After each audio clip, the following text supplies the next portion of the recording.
In Curacao. We welcome you into the National Stadium of Curacao, where it is 87 degrees and windy, as it tends to be in the Caribbean this time of year. Throughout the competition, high temperatures have been something the teams are combating, and in this one, the temperature is turned up because for Turks and Caicos, it is all to play for. The order is tall, that is definitely the case, but if they are to earn a decisive victory today, there is a chance at progress to a second straight knockout stage. Meanwhile, for the defending League C winners, this is the final group match before a final position match, unable to defend their title. Well, for Turks and Caicos Islands, they opened their tournament with a 2-2 draw against the U.S. Virgin Islands, a match in which they probably felt they should have won. Led 2-1 in the second half before being caught out with an own goal late to level the scoreline. And because of those drop points, they now find themselves in a position where they must win. U.S. Virgin Islands defeating St. Martin 2-0 yesterday to eliminate St. Swallows and effectively force Turks and Caicos to win by multiple goals to have a chance at progress. It must be at least a 2-goal victory. Ideally, though, if you're Turks and Caicos, a 3-goal margin will ensure that you are through. It sets the stage for what should be a very fun one in League C. Glenford Singh's bunch flashing tons of promise in their tournament opener. In this 3-team group, though, so little margin for error, and you just wonder if the late own goal is what puts them in a perilous spot and potentially cost them a trip to the knockouts once again. While we wait the teams to take the pitch, we are in Willemstad, Curacao, at the Stadion Irgilio Hato. As we mentioned, the home of Curaçao's national football team seats around 10,000, and you look at the lovely venue in front of us. It should make for a tremendous backdrop for a fixture that could prove to be a tremendous moment in Turks and Caicos' U-15 team's history.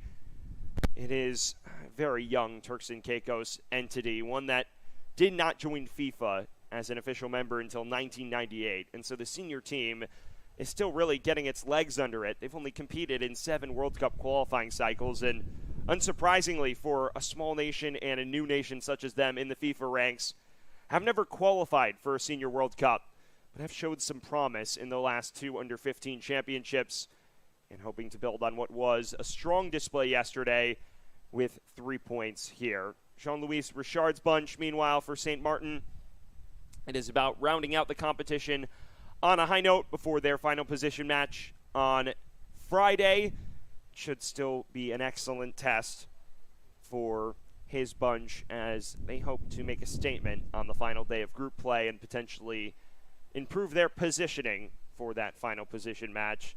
Of course, they won't quite replicate the highs they hit in 2023, which was a perfect campaign en route to a League C championship. It could still represent progress with 2 wins to round out the 2025 Boys Under 15 Championship. Teams getting set to take the pitch here in Curacao. We will step aside briefly here from Willemstad, and when we return, a look at our lineups and officiating crew for this afternoon's proceedings. Stick with us here from the Caribbean.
welcome you back to Curacao, where we are set for the final day of group action in Group I of League C in the Concacaf Under-15 Boys Championship. It is one that brings considerable stakes in this three-team group. Turks and Caicos must win by multiple goals to have any chance at progressing to its second consecutive knockout stage in League C. St. Martin looking to play spoiler as it aims for a degree of respectability to round out group play. Here is your look at the St. Martin 11. It is a 4-2-3-1 setup. Should make for a dangerous squad. Jaden Benjamin, keep your eye on him, potentially bouncing between that number 10 role and leading the line. And then also Hugo Turks, the captain, who will be pulling all of the strings on the flanks. He is a danger man that could make all the difference for St. Swallows. French island territory. They share the island with Saint Martin, the Dutch side of the island. A very small nation that is competing in FIFA and trying to make noise at this tournament. Our match officials, Jose Vallardes is the lead referee, Felix Quesada, Kenred Daniel his assistants, Hakeem Harvey is the fourth official. Our captains, in Jordan Dane and Hugo Turks, exchanging pleasantries. A pair of dynamic attacking players that will hope to make an impact for their respective nations today. On the other side, for the British Overseas Territory, Turks and Caicos Islands TCI team, they trot out what appears to be a 4-5-1 setup. We've already spotlighted Jordan Dane. He is always dangerous on the ball. Also keep your eye on Wilson E. Charles, who scored the go-ahead goal in the second half yesterday in what was a back-and-forth thriller on Monday, I should say, against the U.S. Virgin Islands. Both these teams fared very differently against U.S. Virgin Islands. It is St. Martin's defeat to the USVI, which makes things very difficult for Turks and Caicos in terms of progressing. They will embrace the challenge and hope that they can break through this St. Martin side enough to at least leave the topic of who will advance out of this group up for debate. Remember, the four group winners in League C all progress to a semifinal stage. This just a three-team group, so that means 2 group matches for every team. Losing your first match effectively eliminates you, and that it has done for St. Martin. It will be St. Martin going from left to right on your screen in the blue kits with white numbers. It is Turks and Caicos in the yellow kits with green numbers going from right to left. We await Jose Vallardes' signal from Curacao to get the final day of Group I action underway. And we are underway. From Willemstad, Curacao, it is St. Martin and Turks and Caicos. A clash that could alter the complexion of who actually progresses out of this group. Right now, the heavy favorites, the U.S. Virgin Islands, the lowest ranked team in this group. But if Turks and Caicos can win by multiple goals, that opens the door for TCI team. Here's a lovely cross in, a fast start for Turks and Caicos, and they are on the board. Ervens Guerrier opening the scoring, and within 30 seconds, TCI team in front.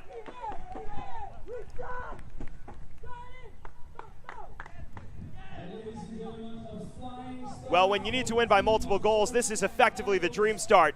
It's spilled by George, and Guerrier there to pounce. Just falls so kindly to him. It is a mare by Jacamian George. He won't like to live that back when he watches the film tomorrow. But Ervens Guerrier provides a dream start for Turks and Caicos. Just 30 seconds in, the 15-year-old makes it 1-0. Ervens Guerrier.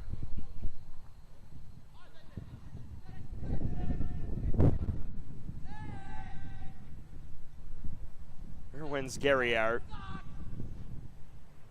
Someone who plays for Cheshire Hall FC in the Turks and Caicos top flight, the Provo Premier League.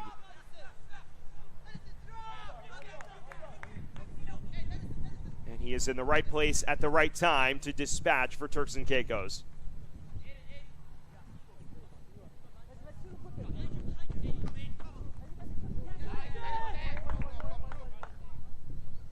Well, this is definitely the ideal start if you are a TCI team. Remember, U.S. Virgin Islands defeated St. Martin 2-0 yesterday, so Turks and Caicos has to at least match that result. Of course, goal differential is the primary tiebreaker when you're level on points, so both would be at a +2 goal difference, and then in that case, it would come down to fair play points in terms of who's received less yellow cards. That is depth of the statistics that neither team hopes we have to go into this afternoon. Here's the arcing cross that is played by Edwin Garland, the starting goalkeeper for the Turks and Caicos Islands.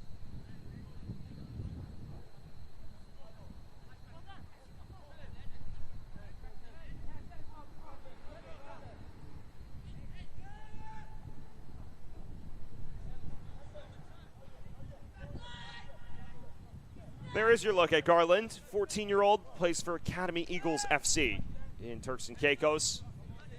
Was the starter last year during the U-15 Caribbean Football Union Challenge Series and continues to get the nod between the sticks for TCI team. Well, on the other side, St. Martin's made a change between the sticks. They've brought out Ronnie Jean-Baptiste, replaced him with Jacamian George. Conceding early, though, regardless.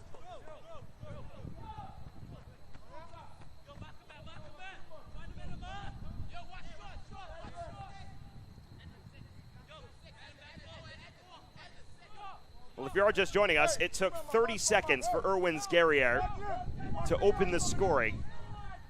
It was a cross that was not fielded well by Jacamian George, and Guerriere was there to pounce and tuck it home to make it 1-0. Turks and Caicos off to the dream start. This curl to the back post. It was dangerous and just narrowly wide.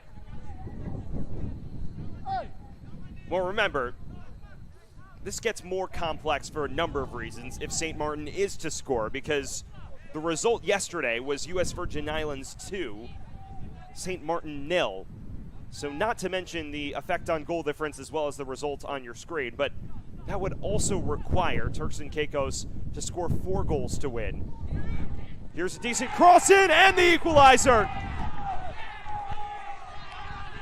It is goals galore in the early stages. McCurvens Marcelin makes it 1-1.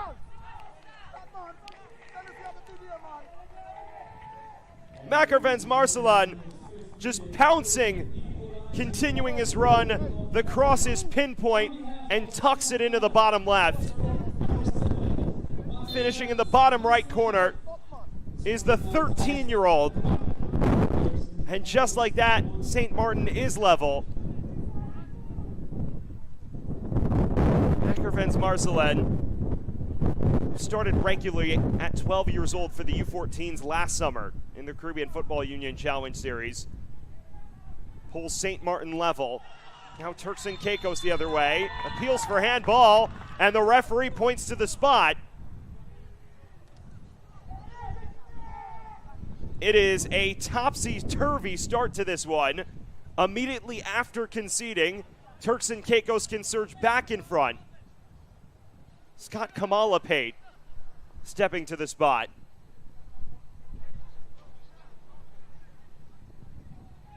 The 13-year-old for Turks and Caicos. He stares down Jacamian George. And an opportunity to seesaw.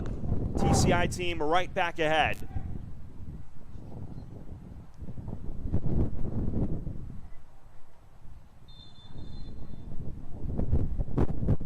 Kamalapate, it's saved! The follow-up is in! Turks and Caicos right back in front, immediately after conceding.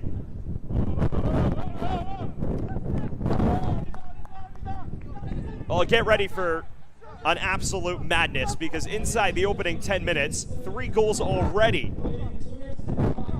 The opener inside 30 seconds by Erwin's Guerriere. The equalizer in the 5th minute by Mackervens Marcelin of St. Martin. And now Scott Kamalapate rebounding his own penalty miss to make it 2-1 inside 7 minutes. Now what is important to note is, given the scoreline and given the fact that St. Martin has scored, the third tiebreaker is goals against in this group. So if Turks and Caicos is to score a third, while they would be level on goal difference with the U.S. Virgin Islands, they would have conceded one more goal than the U.S. Virgin Islands. So that would mean that they need to score 4 and win by 3 goals at this point in order to confirm progress into the next round. So conceding has come back to bite them a fair bit here. Although for security, they were always going to need to win by 3 goals or more anyways, because even at a 2-0, that would come down to fair play points. Now fair play points are effectively out the window because St. Martin has scored, so Turks and Caicos have conceded more goals than St. Martin has. And then Virgin Islands have. As you see, the forward Wilson E. Charles, who scored yesterday, sent down to the deck. Well, remember, 35-minute halves in the Concacaf Boys Under 15 Championship. Haven't even gotten a chance to set the scene because Turks and Caicos scored inside 30 seconds. That does reduce the amount of time Turks and Caicos has to produce 2 more goals without conceding.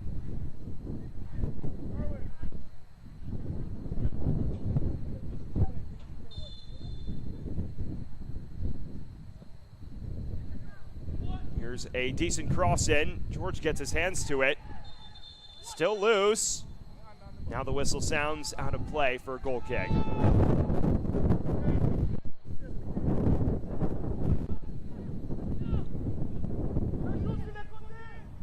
The offside flag was raised, actually.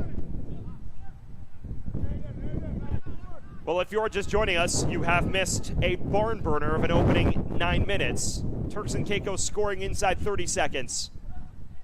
Pegged back in the 5th minute by Macarven's Marcelan. And then Scott Kamalapate rebounding his own penalty miss after a handball against St. Martin. And that sees Turks and Caicos with a 2-1 lead as that challenge is late against what appears to be Basden Darvel.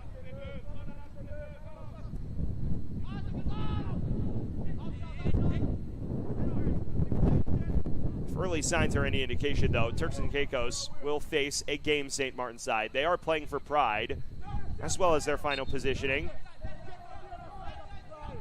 Of course, if they win today, they would finish above Turks and Caicos for 2nd in the group, which would improve their positioning. Well, of course, Turks and Caicos can finish anywhere from top of the group to bottom of the group. Right now, they sit in 2nd on goal difference. 10 minutes gone, a 2-1 scoreline in favor of TCI team. They need to score twice more without conceding to ensure progress to the next round. Here's Marcelan, the goal scorer for St. Swallows. And now weaving through a sea of yellow kids. Not a bad ball in. Cleared out for a St. Martin corner.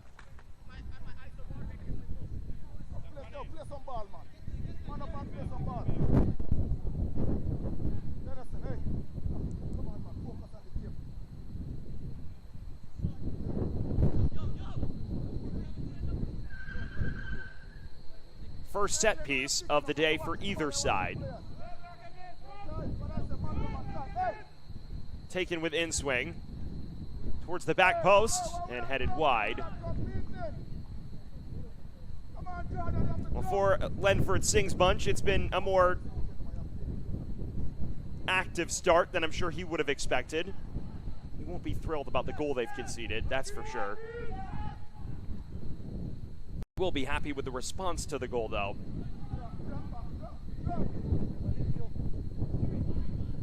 Damani Brown giving chase.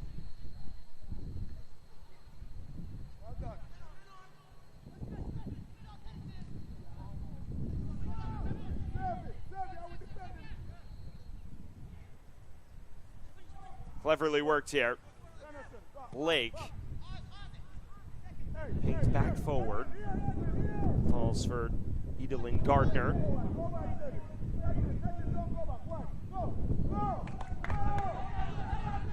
Looking to send in a convoy of Turks and Caicos players. Baston Darville a couple of steps late. It is out, though, for another Turks and Caicos corner.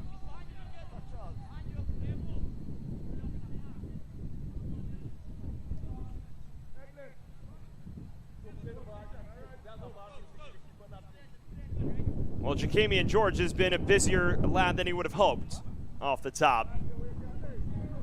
First goal probably he would feel is his doing, but not much he can do about the second. Did very well to save the penalty.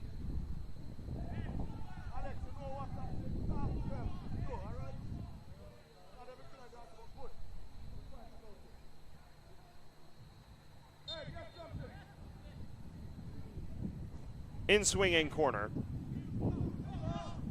Charged away at the back stick. Only as far as Tennyson Taylor, the 12-year-old who starts.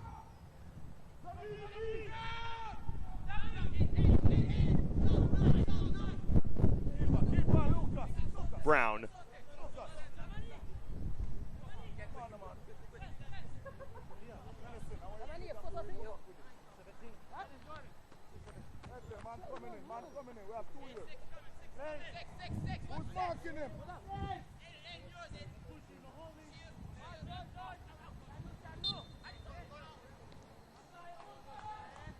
Another corner on the way for St. Swallows.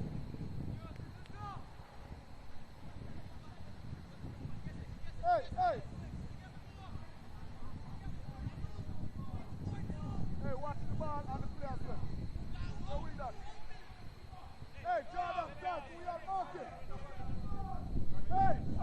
Can Le Rouge et Bleu conjure from this? Damani Brown within swing. It's parried just wide by Edwin Garland, who can't collect it. So we'll run it back from the opposite flank.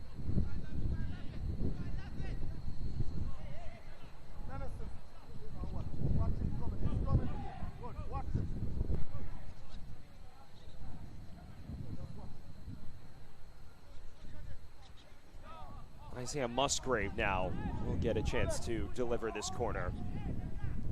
We're just shy of 15 minutes, and what a start we've enjoyed. 3 goals in the opening 7. Arcing in, charged away by Charles, only as far as Musgrave, who has a pop. Stopped by Garland at his near post.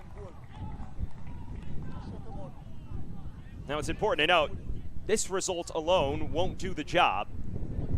Yes, they would be level on points, U.S. Virgin Islands, but one behind in the goal difference battle while conceding more goals in group play. Another in-swinger.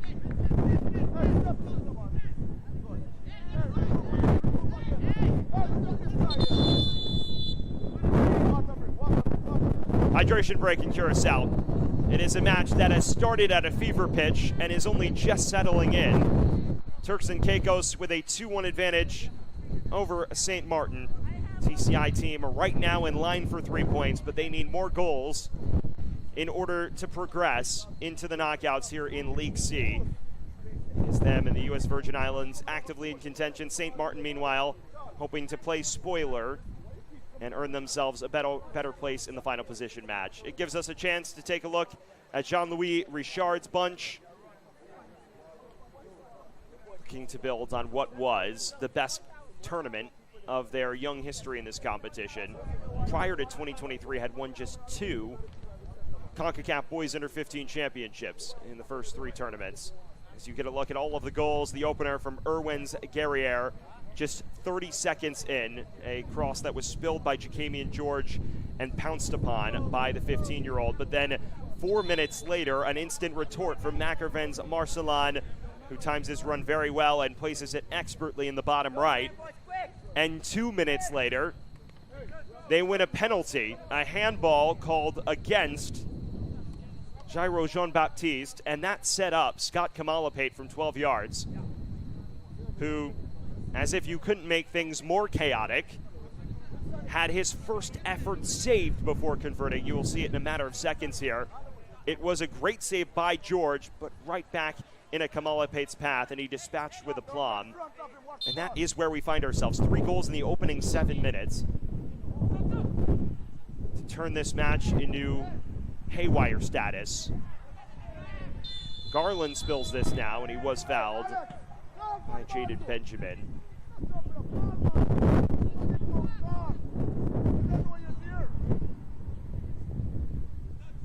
We've been touching on it throughout the show here in the midway point of this first half.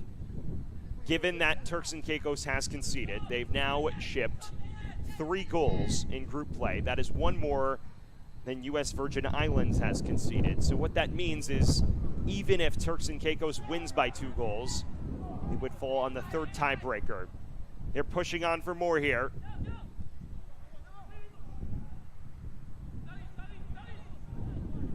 Comes out to the feet of Marcelin. Cleared only as far as Jordan Dane.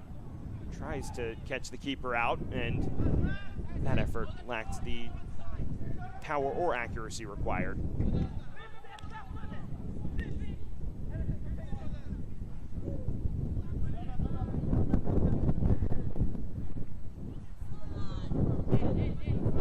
The good news here is Turks and Caicos knows exactly what it needs. There are no outside factors affecting their potential progress or lack thereof. This is an audacious hit. It's off the crossbar. Gardner trying to catch George out from long range and nearly did so.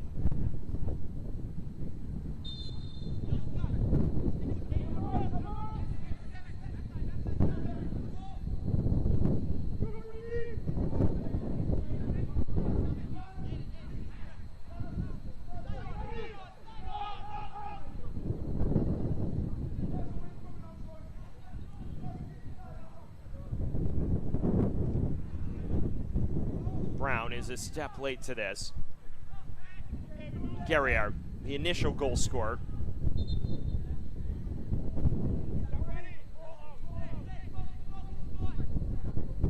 Wins Guerrier. That is the dream start for number 7 in the yellow.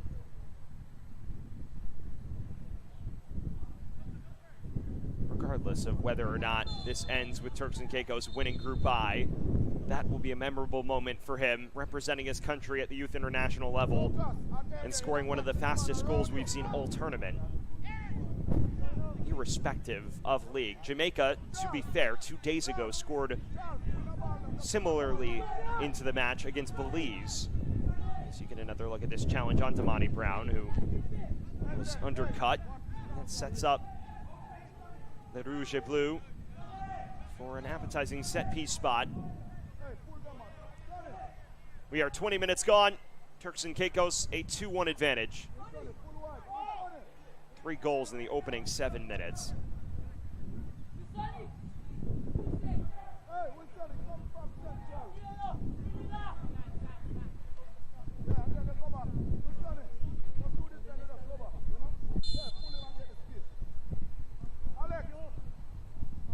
It's an inviting ball, charged away by Gardner.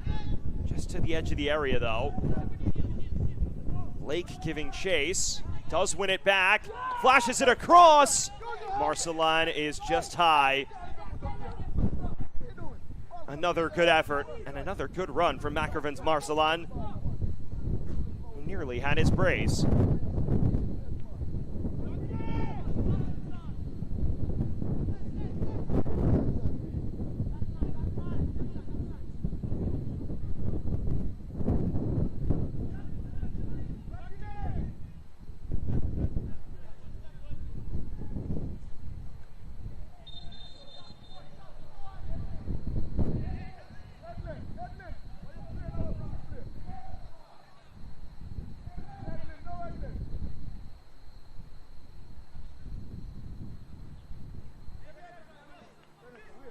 This read well. Marcelin onto it. Immediately snatched back by Bastin Darvault. Well, what is interesting about these two sides is both dominated their respective openers against the U.S. Virgin Islands and both experienced very different results. St. Martin probably could have and should have scored in the first half against U.S. Virgin Islands, but they They were caught out just 30 seconds after the restart, and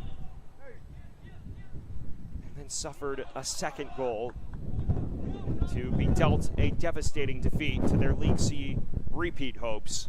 Meanwhile, Turks and Caicos, they dominated and fell behind, flipped the match on its head in the second half, and then were pegged back in the closing stages.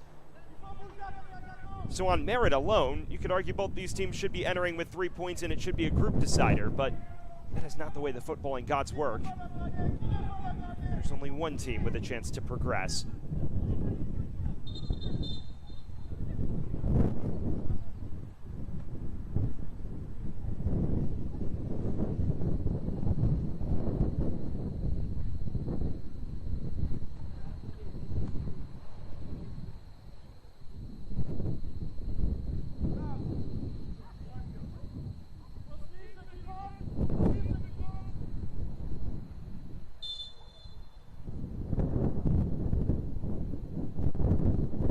In-swinging corner.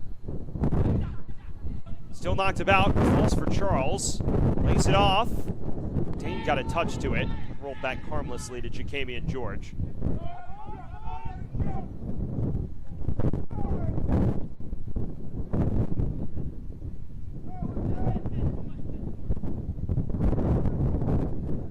For St. Martin, we've discussed the previous struggles prior to 2023, which was a monumental tournament for St. Swallows for a number of reasons. A squad that won both of its group matches in a 3-team group, much like this one is, before toppling this Turks and Caicos side in the semifinals via a 3-1 scoreline, and then throttling St. Vincent and the Grenadines in the final.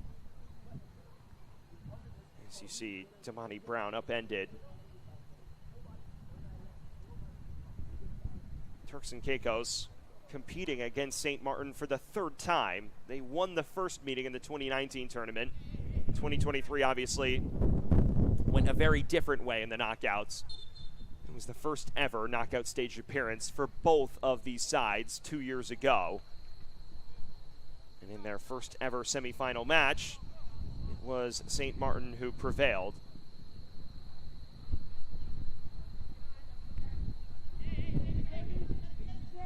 These squads mainstays in League C towards the bottom of the Concacaf under-17 rankings, which is used to define the league system here in this competition. A lot of commentary about League A sides moving down to League B due to the shrunken nature of the League A field. But also we have seen a few League B sides that have been fixtures there move down. Suriname, who plays later today, with a chance to win their group, is the prime example. Charles is tugged down. St. Martin rather fortunate to escape without any additional action from our lead official, Jose Vallardes.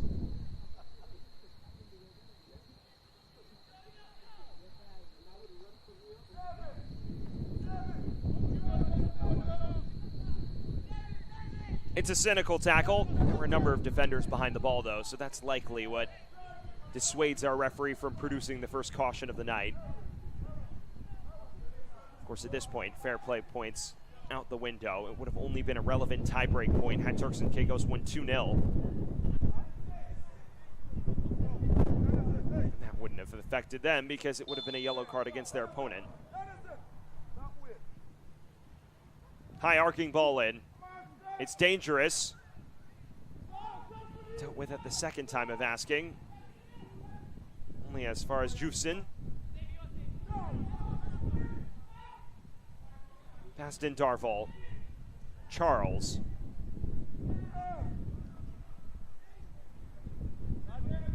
Continuing to give chase is Wilson E. Charles.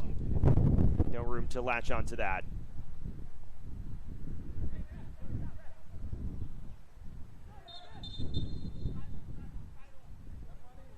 We are in the final 10 minutes of this 35-minute first half. Still plenty of work to be done for TCI team, but a strong start nonetheless.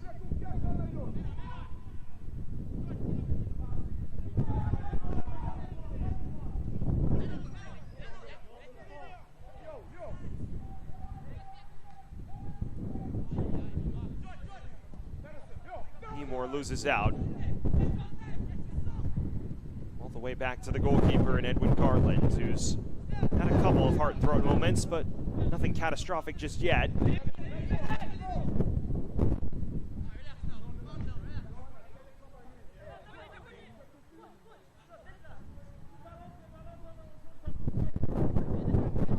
Turks and Caicos probably heard it in the anthems when God Save the King was playing, but they are in English overseas territory. St. Martin, a unique case, as this is one back.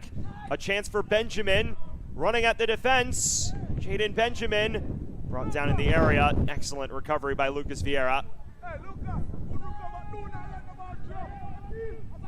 Now Charles chasing after it. Turks and Caicos, overseas territory of England. St. Martin sharing an island with Saint Martin. St. Martin, the French side, Saint Martin, the Dutch side, both competing in League C. In fact, both in exactly separate three-team groups.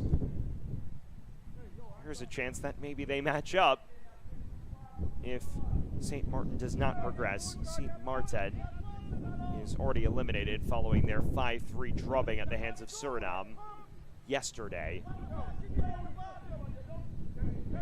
Suriname and Anguilla competing in a matter of an hour and a half or so to determine the group winner. Group J.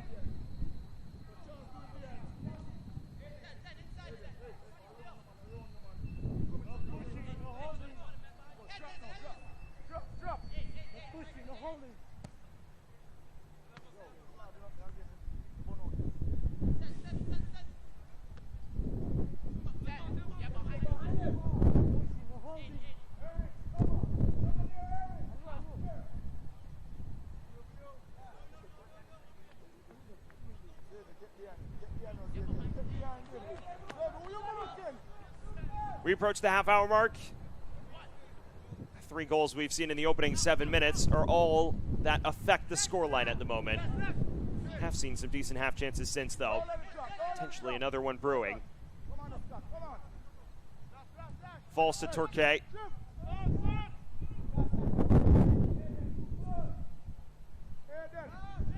It's well done by Richardson. Does lose out to Gardner. Maybe a chance to break for Turks and Caicos. Charles.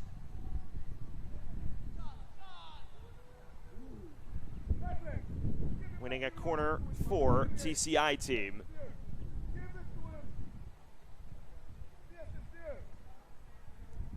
Closing stages of this first half. Turks and Caicos continues in hot pursuit of a third. Remember, they need 4 to progress now, given that St. Martin has scored. So this is far from a done and dusted deal. They must win by 3 goals in order to ensure progress to the next round. Otherwise, it is final position match and consolation prizes in League C.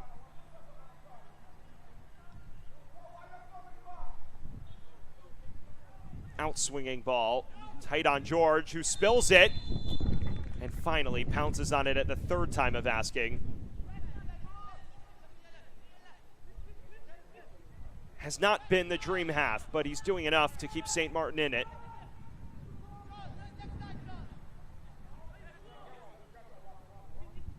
Kamalapate, the most recent goal scorer.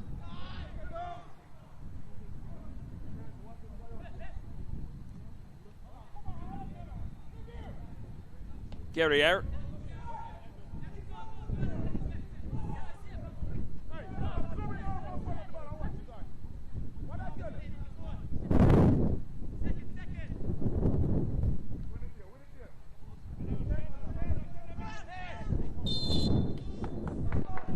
Dane is sent to the deck.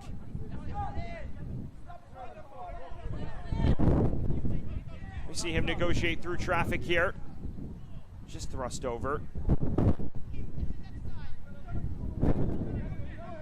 Guerrier. Appetizing cross towards the back post. It falls again. Laid off to Charles. Another save. St. Martin just weathering the storm.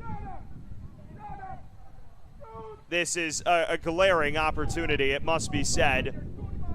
a series of major chances that just go begging.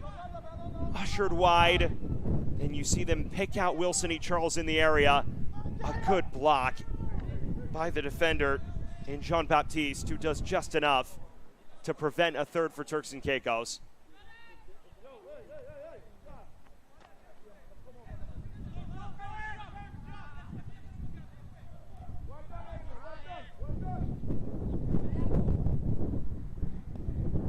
Guerrier again.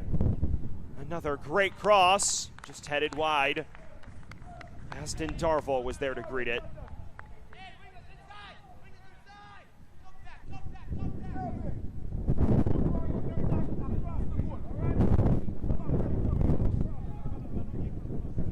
We are on the stroke of halftime.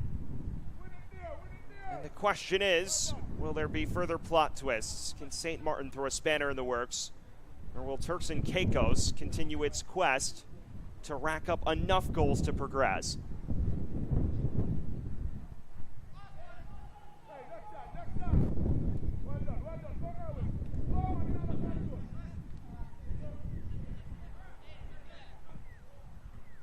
Guerrier.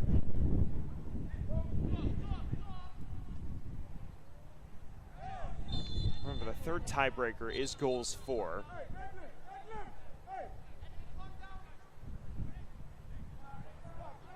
So a third may just do the trick for Turks and Caicos. As you see, Brown upended.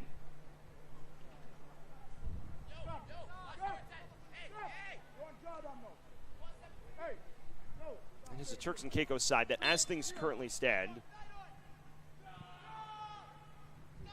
has scored 4 goals, which exactly matches the U.S. Virgin Islands. This one over the top. Marcelin. Garland off his line and impedes the onrushing forward.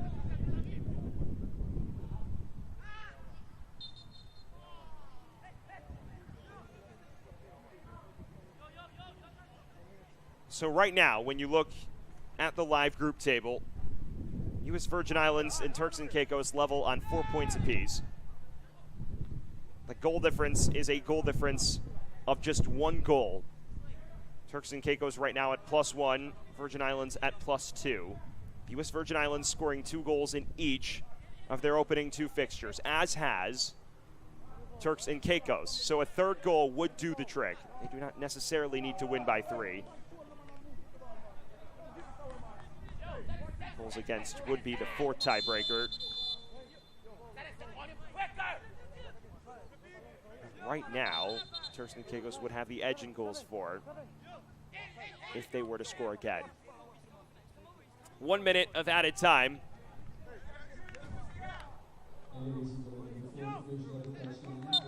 Separates us from intermission. The job is not done for Turks and Caicos, but there is considerable life.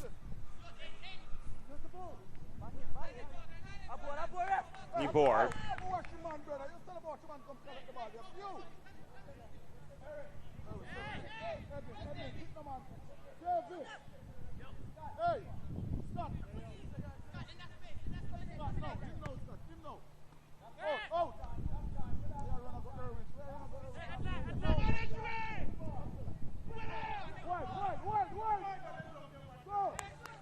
Options on the counter. Guerrier giving chase. This is the last foray forward for Turks and Caicos. It is their time for one final attack.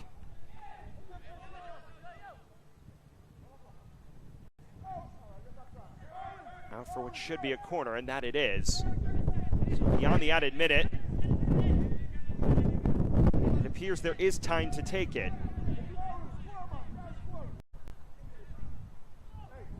Turks and Caicos needs at least 1 more goal.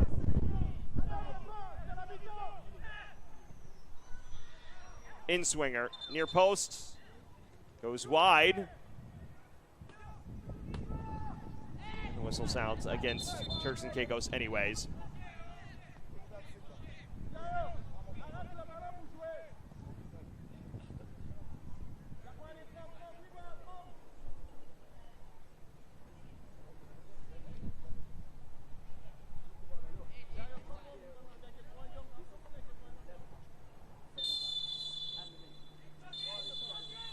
There is the halftime whistle.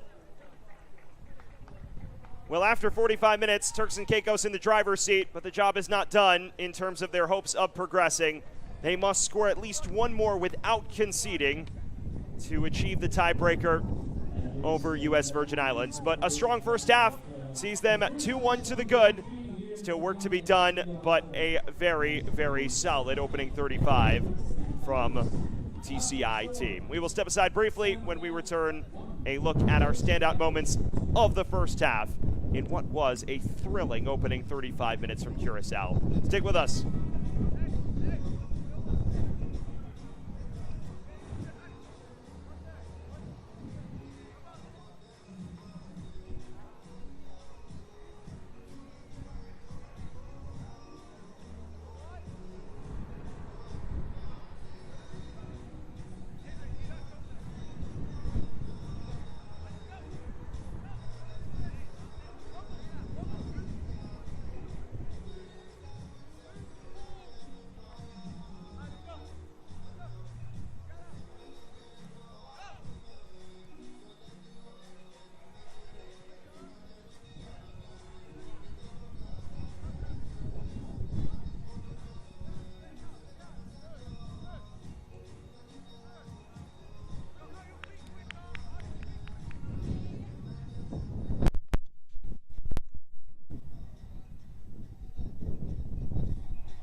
Time to take a look back at our first half highlights from Curacao in what was a thrilling start to this one between St. Martin and Turks and Caicos. Turks and Caicos knowing they needed to win by 2 goals to get the job done today. They are in line to potentially do so. Right now, just a goal shy of what would power them into the knockout stages.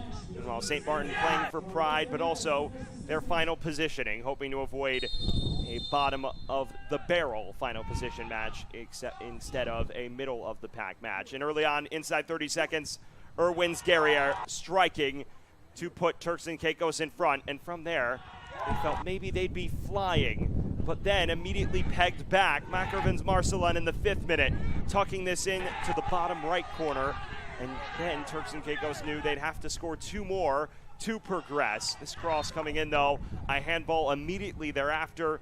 It sets up Scott Kamalapate from the spot, whose first effort saved, the second effort bashed home to put Turks and Caicos right back ahead and back on the right track. And from there, the story was chances both ways. Both teams had some really appetizing opportunities. this the best following the equalizer. Marcelin again making that delayed run and just bashing it over the crossbar. And then towards the end of the first half, with Turks and Caicos knowing it needs a third, starting to pick up the tempo. As things currently stand, we've discussed the group implications right now. They would be level on points in the live table with the U.S. Virgin Islands, but they are just 1 goal difference shy of the U.S. Virgin Islands. A 4-2 advantage for USVI through their 2 matches. Right now it is 4-3 in favor of Turks and Caicos. So a third would put them level on goal difference as well as put them in front on goals for. So that is the situation we find ourselves in, all of the confusing tiebreaker scenarios, but that is where we sit. It sets us up for what should be a thrilling second half. We know Turks and Caicos must score at least 1 more without conceding. If they do so and win 3-1, that would be enough to progress. But obviously, if they concede again, that throws another spanner in the works. It sets the stage for what should be a thrilling second half from Curacao when we return the conclusion to Group I action in League C. Stick with us.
referee will stop action to check on both.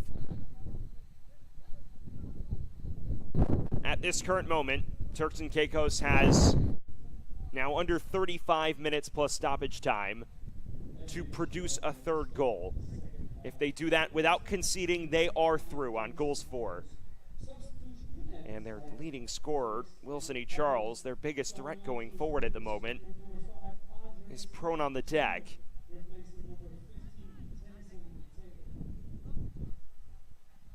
Well, he is the target man up top. They cannot afford to lose him.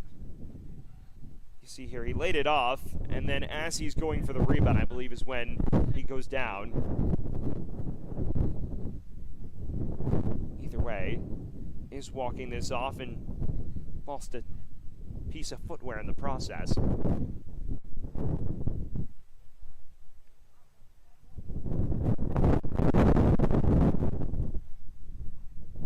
For St. Martin, they've shown no signs of backing down from this challenge that is Turks and Caicos. They understand that their fate may be determined in terms of whether or not they will progress to the League C knockouts, but they're playing still like their knockout fate depends on it. It's made for quite the contest thus far. Have definitely been on the back foot,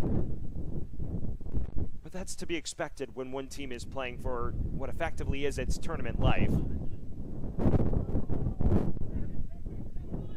Carlin plays this long. Now here's Basden Darvol. Options going forward. Guerrier falls back for Basden Darvol.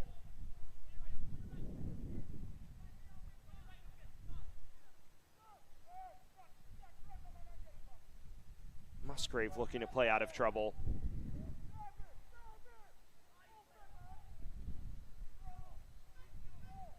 Hoofed over the top. Looking for Basden Darvol. Flag does stay down. He's onside, cuts it across. Back post, it's finished! Turks and Caicos with that coveted third. And it's Guerrier again. And as things currently stand, they will progress. A brace for Guerrier. And Turks and Caicos with that 2-goal advantage. Basden Darvol creates it, just stays onside.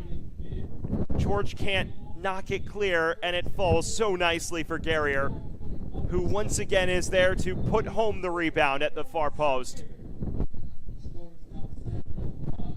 Lenford Sings bunch has the goal they needed. Erwin's Guerrier with his second of the match in the 39th minute.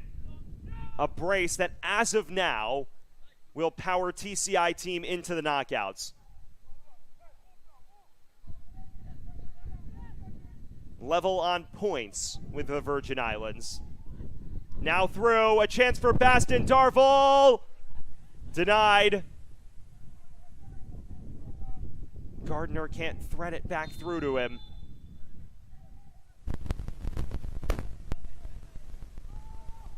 Well, here is your look now at the current situation. Level on points with the Virgin Islands. Level on goal difference with the Virgin Islands. And the difference is goals for. Turks and Caicos drawing the Virgin Islands 2-2. They are winning 3-1 here. So that is the +2 goal difference. It is 5 goals for, 3 goals allowed. 5 goals for to Virgin Islands 4. Now if St. Martin scores, obviously that gets turned right back around, because then the goal difference would go back down to +1. And that would favor the U.S. Virgin Islands. So it is by the slimmest of margins at the minute. But it is Turks and Caicos in the catbird seat for the time being.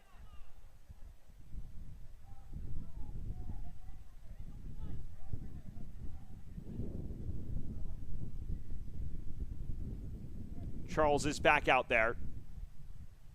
Gardner. They'll come back to the earlier foul on Charles. I do like this approach from Lenford Singh. He's continuing to throw numbers forward. He understands that too much rests on narrow margins such as this. They concede one goal even while winning, it would cost them the group. So the fourth would eliminate a lot of doubt in that regard. They have themselves in a scenario now where a win would almost feel like a defeat, because now they've tasted what it feels like to top the group.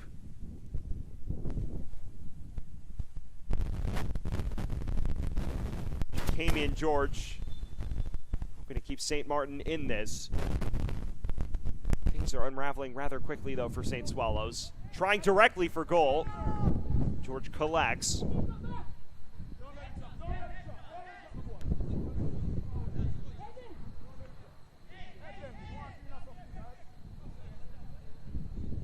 Well, if you are just joining us, that coveted third goal has occurred for Turks and Caicos. Erwin Sgarrier scoring Turks and Caicos' 5th of the tournament to put them up 3-1. And as things currently stand, while they are level on points and goal difference with the U.S. Virgin Islands, they've scored one more goal this tournament than USVI. And that is what would send them through if this current scoreline holds. Still have just shy of 30 minutes left to see this out in this 70-minute affair. And remember, Turks and Caicos in their opener against Virgin Islands held the lead late before conceding. So no stranger to battling issues, protecting advantages in this tournament alone. It is far from wrapped up. Benjamin giving chase. Garland does just enough to get off his line in time. Marcelin lost his footwork in the footing in the process, and his footwear in the process.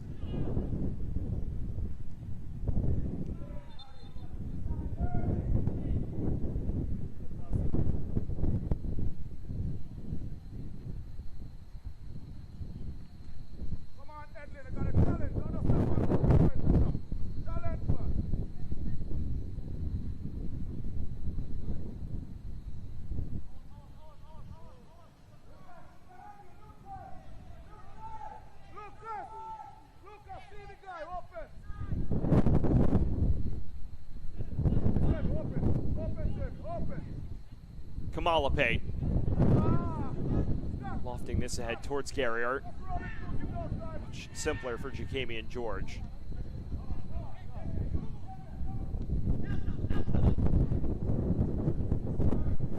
Tamani Brown loses out.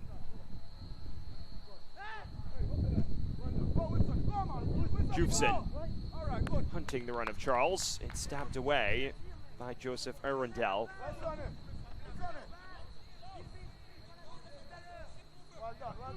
Major excitement here in Group I.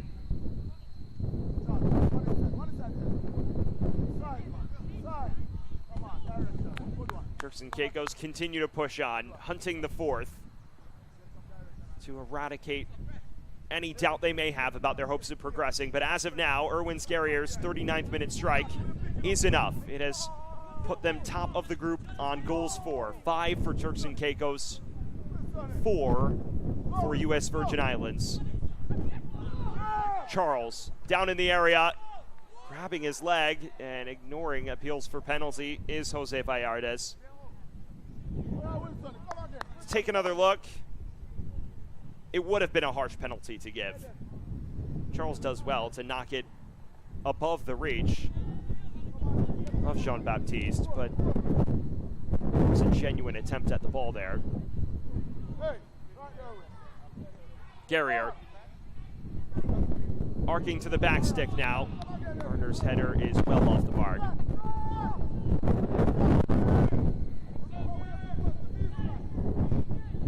If you're St. Martin, this will be interesting to see how Jean-Louis Richard's group approaches this.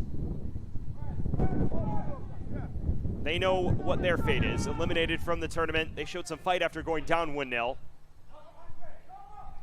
But since the restart, very few chances created of note have been overrun throughout the lion's share of this second half.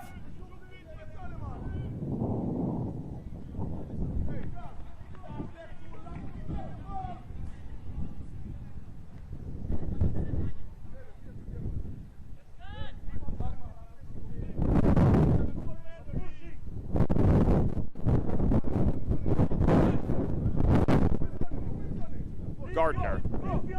Pinging it forward. Charles racing after it, and he is onside. Has an option in the area. Deflects. Still loose. It goes out for Turks and Caicos corner.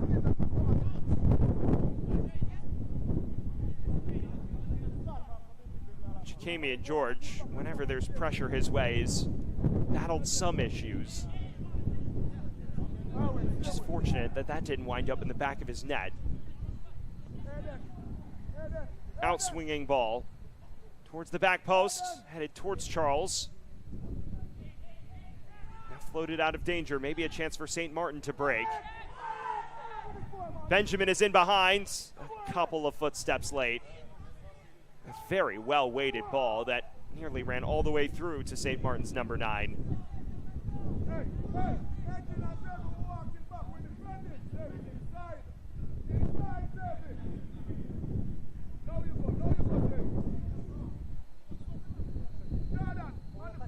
Charles has some space. Wilson Charles is through, just wide.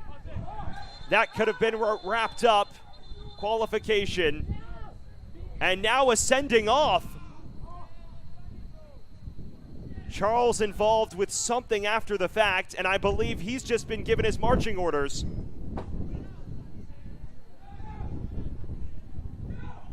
Well, what about this turn of events? If this is Wilson Charles, this is potential catastrophe for Turks and Caicos. So let's get another look. Had a chance to wrap everything up, and then after the fact, just shoves his defender down in the form of Kivion Richardson and immediately shown the red card.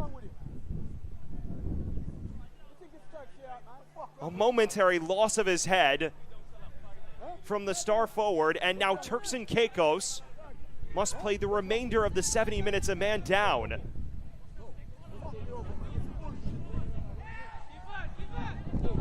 Lenford Singh is exasperated. You just see the way he's engaging with his player. It's the shove after the fact and then the follow-up, and obviously Kivion Richardson and company take issue to that. But now Richardson may also have been shown red.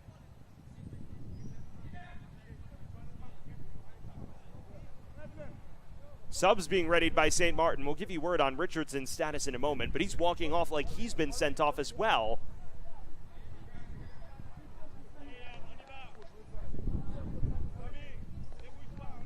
Jan Germain entering the action, as does Samuel Bure.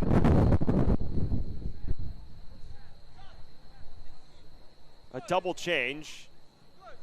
Monte Bure in place of Isaiah Musgrave. And then Jan Germain in place of Nebor.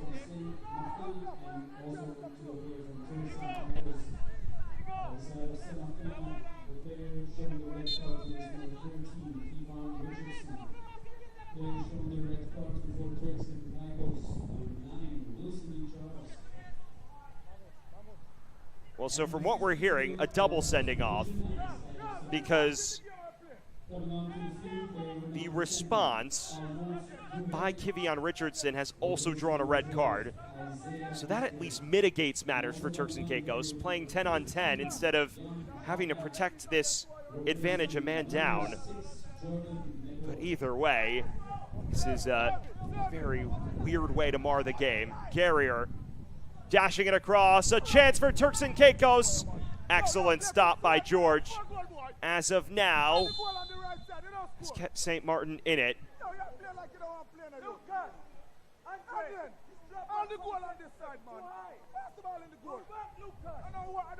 Well, if you are just joining us, a double sending off moments ago. Wilson Charles sent off for shoving Kivion Richardson, who shoved back, and our referee, Jose Vallardes, took exception to both actions. It is 10 men both ways for the remainder of this contest.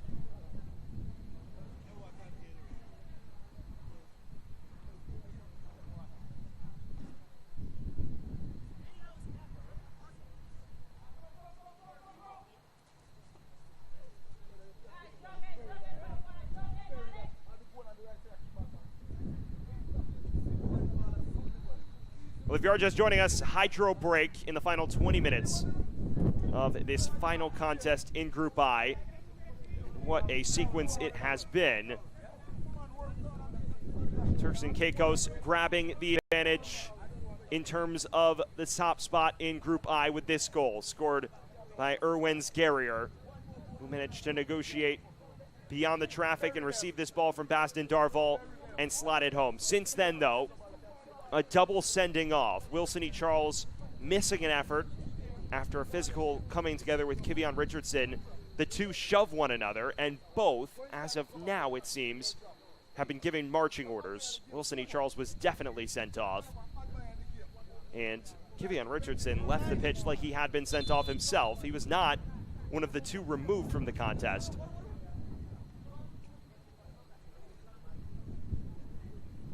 And a reminder that amidst the backdrop of all of this chaos is Turks and Caicos' possibility to win the group hangs in the balance. Right now, they are through with one more goal scored than the U.S. Virgin Islands. But if they are to concede once, the goal difference knocked back down to +1, and Virgin Islands would have that first tiebreaker.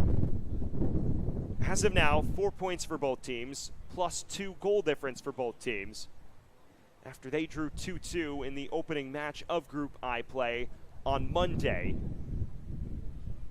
But a 5-4 goals for edge for Turks and Caicos.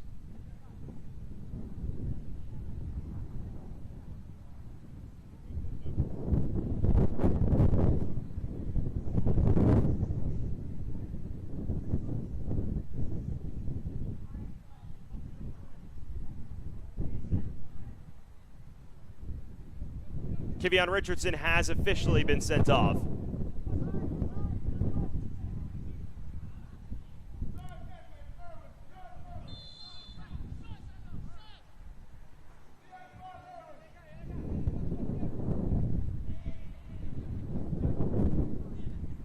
So both teams down to 10. Kivion Richardson shown red in response to his reaction to the coming together with Wilson E. Charles.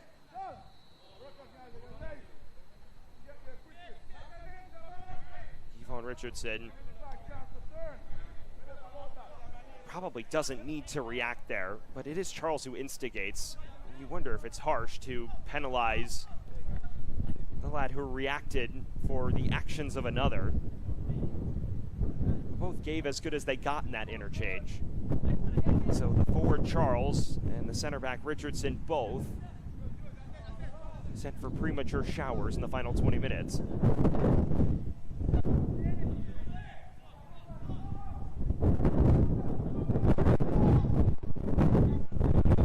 Benjamin loses out. Inside the final 15 minutes of our 70-minute Group I finale. Turks and Caicos leads 3-1 as of now, in line to progress in Group I. But moments ago, both Kivion Richardson and Wilson E. Charles sent off after a physical coming together following a missed chance by Charles. Star forward for Turks and Caicos is no longer in the fray. Meanwhile, a key center back for St. Martin is also out of the action. Here's an in-swinging corner for St. Swallows. Nodded away. Falls to the edge of the area to Lake. Not dealt with just yet. Bouret will lose out.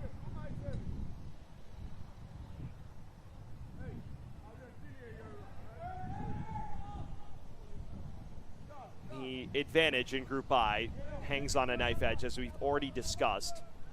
One St. Martin goal knocks Turks and Caicos out of the top spot.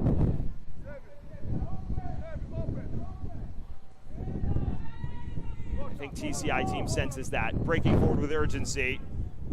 Baston Darval curling it. Falls inside the area. Just overrun by the oncoming midfielder.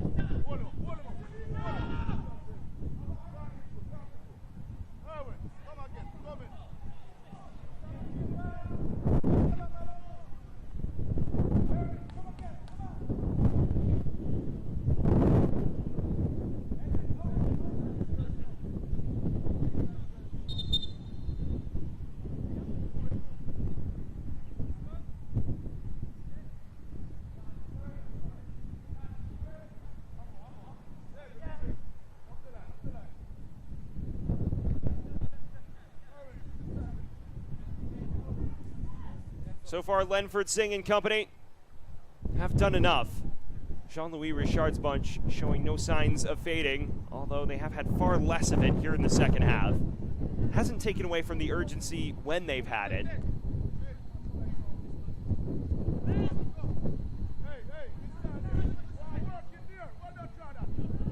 Marcelan.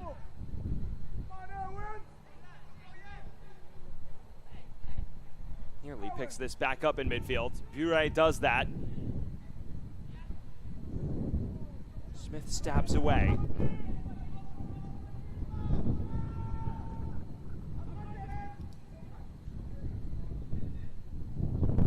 Knocked towards Benjamin. It's just about dealt with by Turks and Caicos.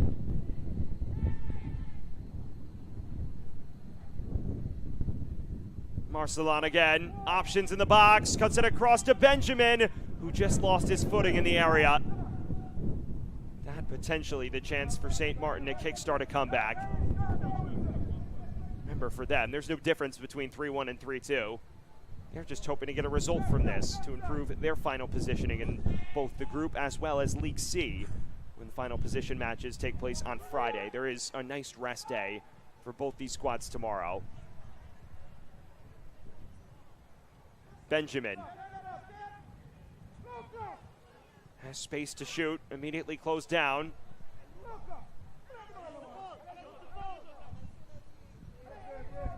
Basden Darvel shrugged off it.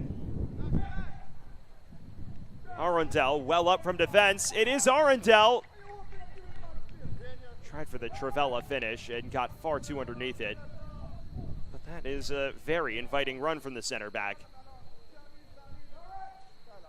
Not often you see a center back get this far up. Joseph Arundel, though, negotiating through traffic and at least providing Edwin Garland something to think about.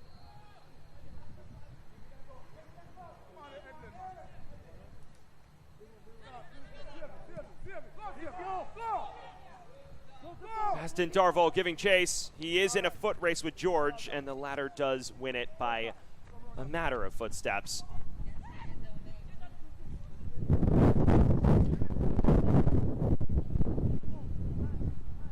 Basden Darvel again.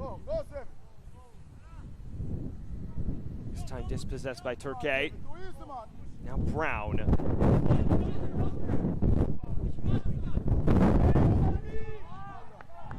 Back by Kamalapate. Turks and Caicos controlling this match with their possession in the second half, affording St. Martin few opportunities to get in a rhythm and build up or get any of their forwards in space.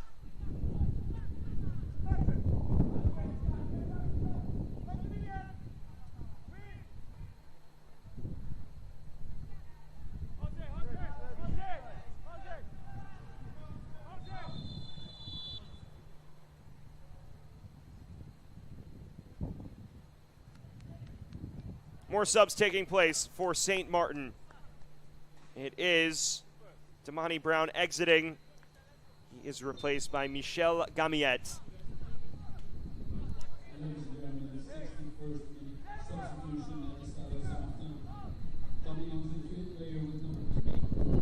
Here's a chance potentially for St. Martin.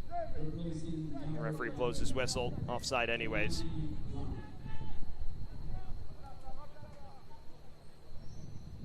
So Gamiet for Brown, who enjoyed a promising shift when he was on the ball. In the second half, though, none of the forwards for St. Martin any real chance to boss possession of it.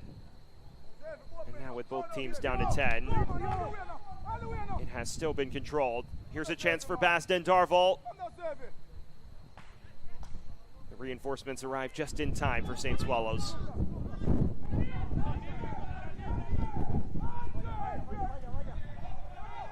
Benjamin.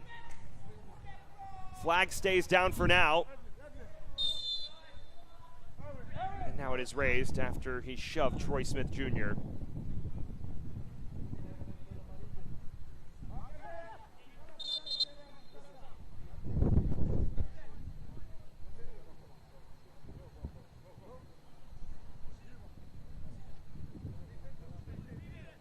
Andre Smith Jr. was just shrugged off at the 14-year-old.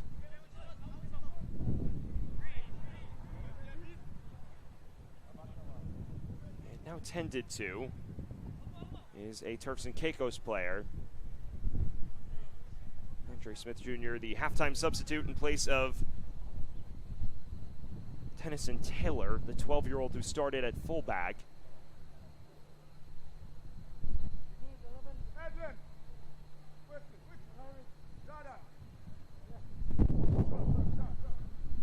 And now this is a point of concern for Turks and Caicos.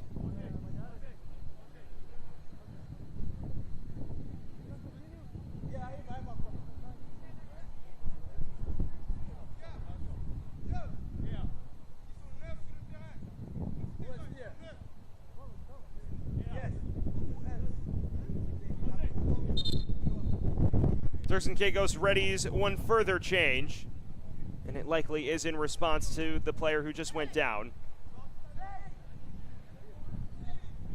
It is Baston Darvel who will exit. He is replaced by Samuel Norcius.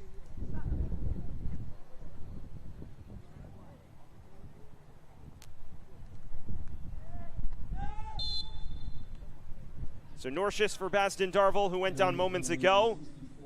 And in the final 6 minutes of this one, Turks and Caicos exhausting some fresh legs. As of now, still in line to progress. It would be narrowly on goals for. Looking for the final bit of insurance, though. Gardner.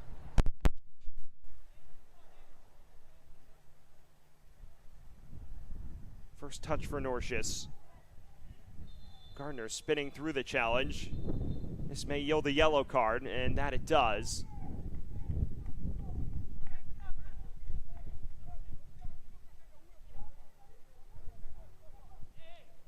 Well, the substitute here, Bouret,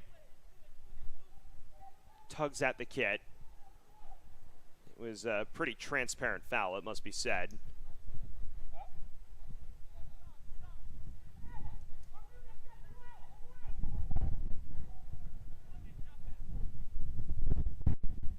Almonte Bouret in the referee's book with 5 minutes to play.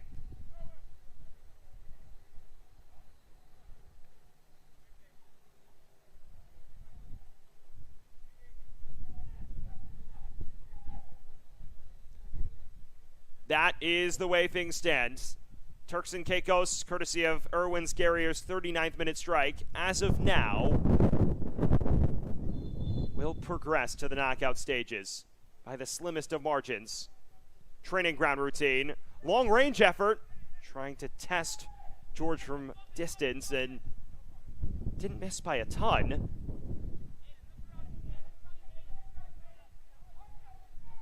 Maybe some confusion in it, but it ultimately winds up sitting quite nicely for Gardner. Just knocked it a little wide.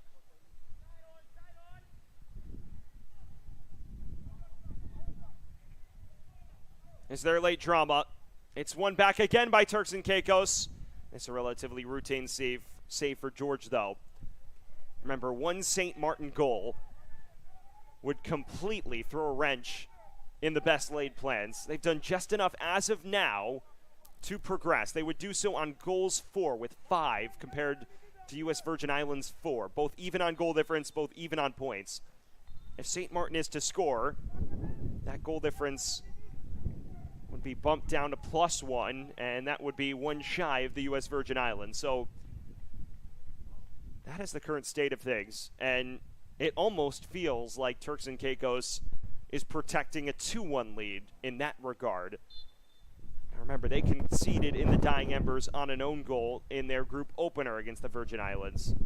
This floated towards goal. It's off the post. The follow-up is in. Insurance provided by Turks and Caicos.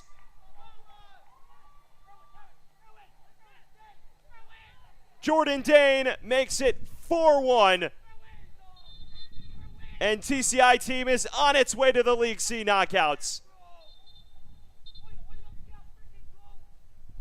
The captain in the right place at the right time. It was a team that had been pushing for 4, and now they have it.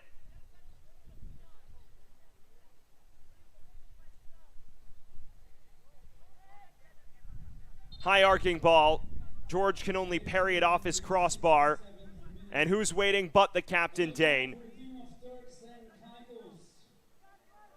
On board for the first time, please goal, number 10. 3 minutes from full time, and Turks and Caicos has pretty much put an end to any uncertainty in regards to who will win Group I.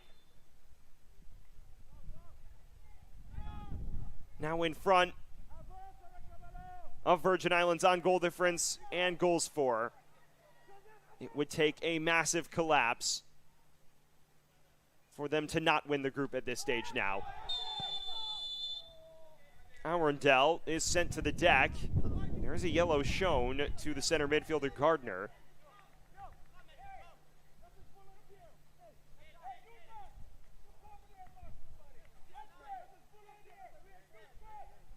Ladies and gentlemen, the 69th minute, player for Turks and Caicos caution. Yellow card is shown to player with number 8, Gardner. You see the mazy run from Arundel, who's been coming forward from defense a lot in the last 10 minutes or so. He's just undercut by Edeline Gardner. And this has suddenly become a bit of a discipline fest in the second half.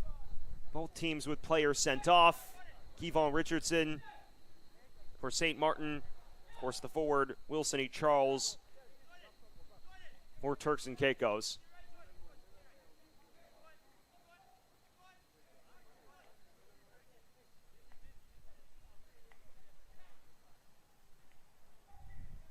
But it has not deterred TCI team, which has done more than enough to progress as things currently stand.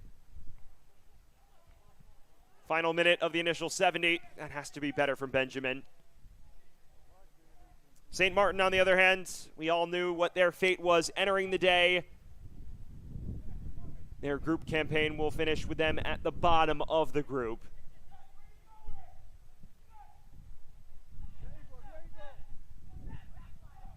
And they will await their fate in a final position match. Their quest to defend their League C crown unfortunately comes to a very premature conclusion, though.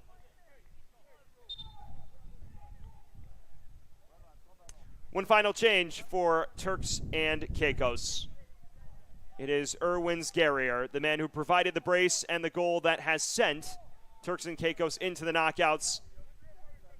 He exits for Morvins Joseph at the tail end of proceedings. 4 minutes of stoppage time separate Turks and Caicos from their second consecutive League C knockout stage. It's a menacing cross this. Nearly fell nicely for Bouet.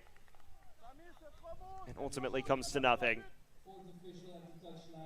TCI team in no rush to take any of these set pieces from here on out. 4 minutes of stoppage time.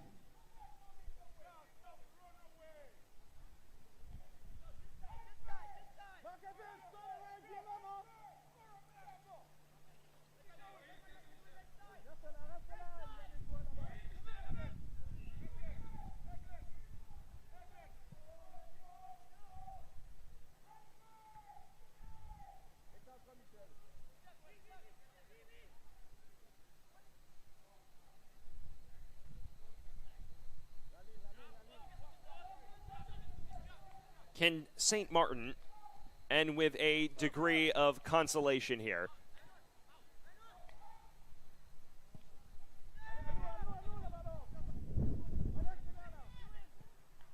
Here's a chance from long range. Nearly fell kindly into the path of Benjamin.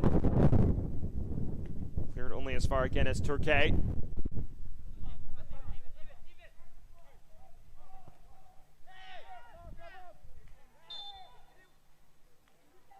Foul against St. Martin. Well, it's been all wrapped up.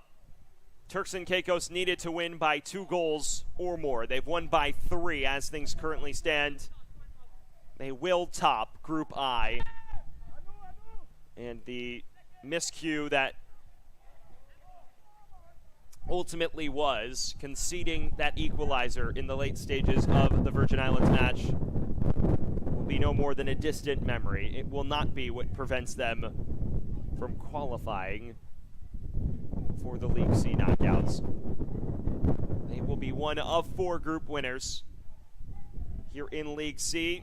We will find out who wins Group J next between Suriname and Anguilla. That is the deciding match of that group.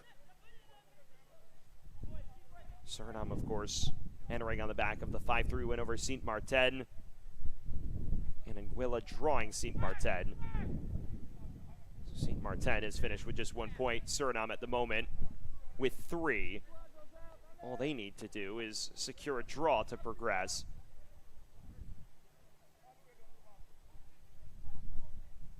Final minute of the added 4.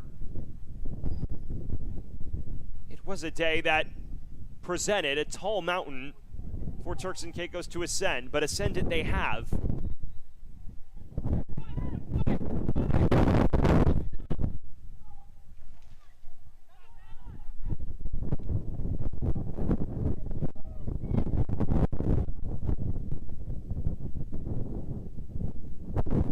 Is there time for one final foray forward for St. Martin? Story of this second half, unable to play out, especially since going down to 10.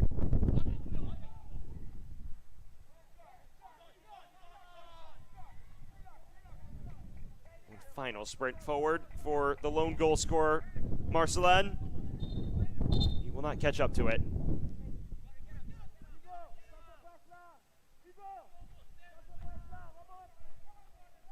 Well, Jordan Dane, who just provided the final touches moments ago, is down gripping his leg. It's a concerning sight for the captain, who does appear to try and want to play through it, at least till the end of things. All eyes on our official.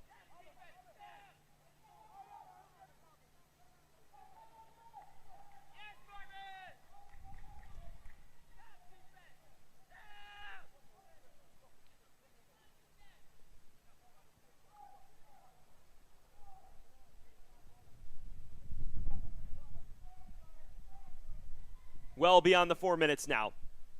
Marcelin stabbed away. And there is the full-time whistle. Turks and Caicos progresses to the knockout stages in League C. A 4-1 victory allows them to win Group I and reach their second consecutive League C knockouts. They are in the semifinals on Friday. A massive accomplishment for Lenford Singh and his group. It was a fast start. Erwin Scarrier scoring inside 30 seconds. There was resistance. It was rather stiff. Mackervin's Marcelin equalizing in the 5th. But after Scott Kamalapate put them back in front 2 minutes later, a pair of second-half tallies ensure progress with little doubt as the final whistle sounded. It finishes St. Martin 1, Turks and Caicos 4. We will step aside here from Curacao when we return to look back at the 90 minutes that just transpired on the final day of Group I action. Stick with us here this morning. Kickoff for the second match. Here it's the match between Suriname and Anguilla.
Time to look back at the standout moments from the 70 minutes that just transpired on this decisive day in Group I action. Turks and Caicos entering knowing they needed to win by multiple goals to have a shot at progressing to the League C knockouts for the second consecutive tournament. St. Martin, meanwhile, entered eliminated, so it was more playing for pride, and we got off to a rapid start. Inside 30 seconds, the opener from Irwin's Guerrier to put Turks and Caicos in front, and it looked like maybe, just maybe, they would cruise to victory. But then an instant retort. Mackerven's Marcelin in the 5th minute, capitalizing on this cross and tucking it beyond the reach of Edwin Garland to make it 1-1. Immediately thereafter, a handball against Jean-Baptiste. That sets up Scott Kamalapate from the spot, who had his effort saved but followed it up and finished. And then at this point, Turks and Caicos knew they needed just one more goal to progress to the knockouts to match the goal difference, and they pushed on. It became a dominant spell for Turks and Caicos over the course of the remaining 60 minutes or so. There were moments from St. Martin, especially in the first half. At halftime, though, there was still work to be done for Turks and Caicos. St. Martin did have a bright start, so did Turks and Caicos. This chance nearly 30 seconds after the restart, Guerrier just missing it. But then finally, as it was navigated by Basden Darvel, it fell to Guerrier, who put them in front for good in terms of the Group I table. That was the magical 5th goal to provide them the goals for tiebreaker and match U.S. Virgin Islands on goal difference. But again, they continue to push on. A physical affair. There were red cards involved as well. Things got messy late. There were a couple of half chances for the visitors, but nothing decisive for St. Martin. And then this was one of the defining moments of the second half. A physical altercation between Wilson E. Charles as well as Kevon Richardson, and both were sent off with straight red cards for the altercation. And you wondered, would that ruin things for Turks and Caicos, still trying to push on and ensure that they would progress, because the match, the group hung on a knife edge still, but after this effort deflected off the bar, the header in from Jordan Dane to finish things off effectively. It made it 4-1 on the day. It allowed Turks and Caicos to secure a better goal difference than St. Martin, and effectively wrapped up the group. There were a few late losses of temper, but when the final whistle sounded, look how much it meant to TCI team, doing just enough to progress and win Group I. Well, that is where things finish from Curacao. Group I action comes to a close with Turks and Caicos progressing to their second consecutive League C semifinals. For our terrific Concacaf crew, I'm Sam Goldfarb saying so long from Curacao. It finishes Turks and Caicos 4, St. Martin 1. We will step aside when we come back. The finale in Group J action in League C. Stick with us here from Curacao.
We welcome you into Willemstad, Curacao, where we are set for the Group J finale between Suriname and Anguilla, a group decider in Group J at the Stadion Ergilio Hato. We say hello, Sam Goldfarb here, bringing you all of the action on another very warm day in Curacao. 90 degrees Fahrenheit, as it has been all week this time of year at the Concacaf Boys Under 15 Championship. It will be sweltering conditions that the players must contend with here this morning. Well, it is a match that has all of the stakes at play.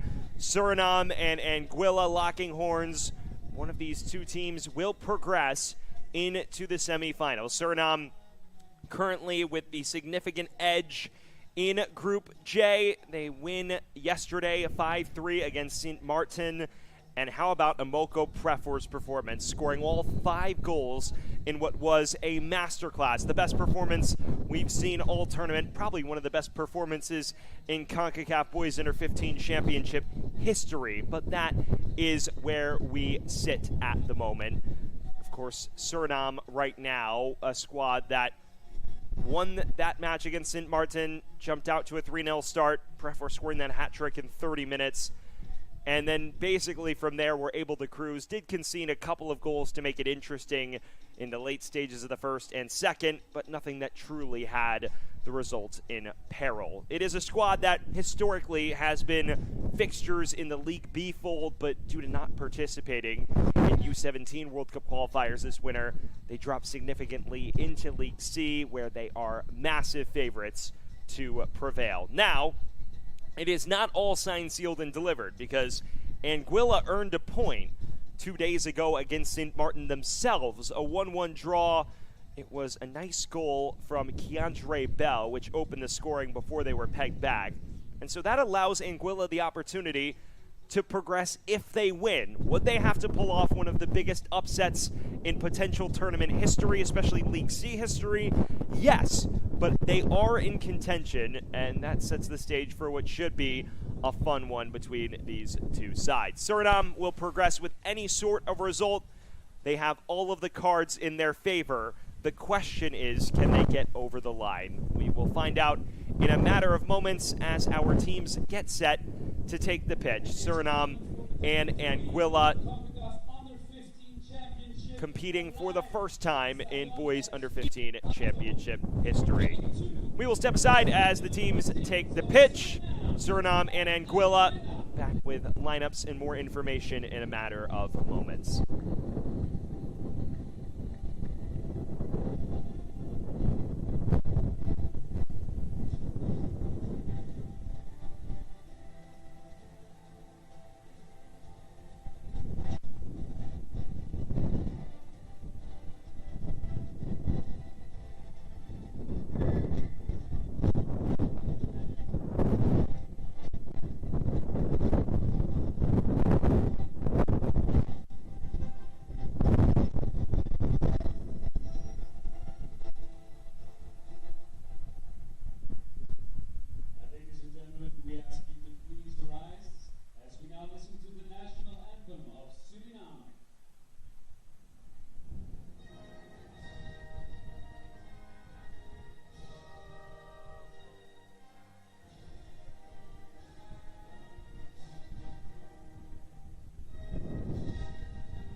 We welcome you back here from the island of Curacao, where we are just about set for kickoff between Anguilla and Suriname. The group hangs in the balance here from the Stadion Emilio Hato Samgolfar, bringing you all of the action. This should be a very fun one. Suriname hoping to cap off what should be a cruise to the Group J title, square off against an Anguilla side that is no slouch themselves. A number of dangerous options going forward, including the likes of a few very talented players, such as Keandre Bell, who anchored the midfield last time out and scored a lone goal. Keep your eye on number 11, Amoko Prefor, for Suriname. He had a 5 spot against Saint Martin, and he is going to be the primary candidate to create havoc in the final third. Now, ladies and gentlemen, the starting 11 for the team of Anguilla. In goal with number 1, Caicos Brown. With number 3, Ellis Dean. With number 4, Takari Connor. With number 5, Kalequan Julius. With number 7, Kiel Robin. Starting lineups being announced in the venue. Bell. With number 10, Kieran Herbert. Captains exchanging pleasantries. Denisire Kiel, the captain of Suriname. Meanwhile, for Anguilla, Kalani Joseph leading things. For the team of Anguilla is number 17, Keon Hodge. And ladies and gentlemen, head coach for the team of Anguilla is Kapil Batiste. Officiating crew consists and is led by a referee from the Bahamas, Evans Jumis. His first assistant is from Dominica Clyde Cadet. From El Salvador is the second assistant, Oscar Barrera. And from Nicaragua is the fourth official, Felix Mojica. The referee assessor is from Panama, Mr. Roberto. Well, the goalkeeper for Anguilla, Caicos Brown, he was the standout this past year, named the 2025 Boys U-15 Youth League Tournament best goalkeeper. His counterpart for Suriname is Kajasi Vicente, who started between the sticks yesterday in the 5-3 win over Saint Martin. Just about set to get things underway. Anguilla in the orange kits with black and blue numbers going from right to left on your screen. Suriname in the white kits with black numbers going from left to right. We await the referee's signal to get things underway here in this Group J finale.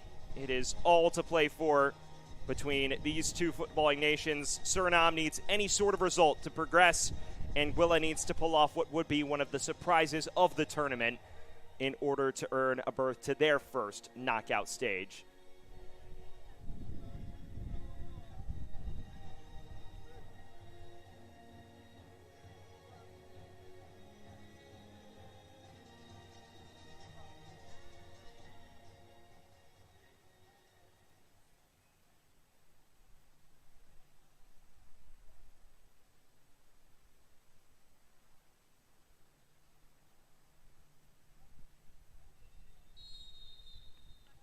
And we are underway. Suriname and Anguilla, a first ever meeting in the Concacaf Boys Under-15 Championship.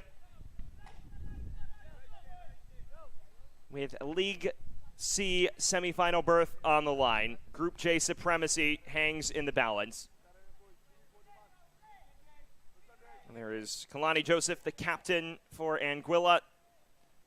Saw him exchanging pleasantries with Denisire Kiel in the early stages of this one. Denisire Kiel.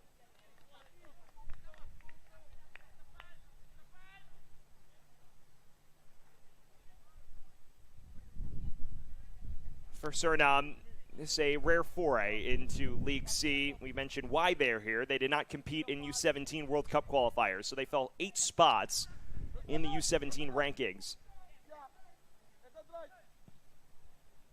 Here is an in-swinger. It's a dangerous ball that Vicente lets sail over his crossbar.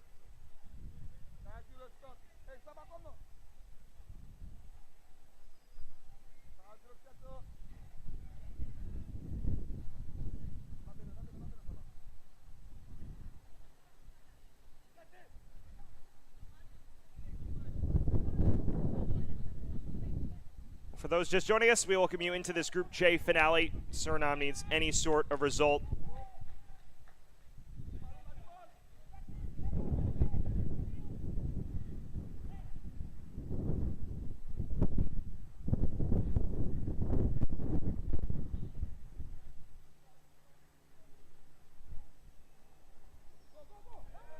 And here's Demis, brought down just outside the area.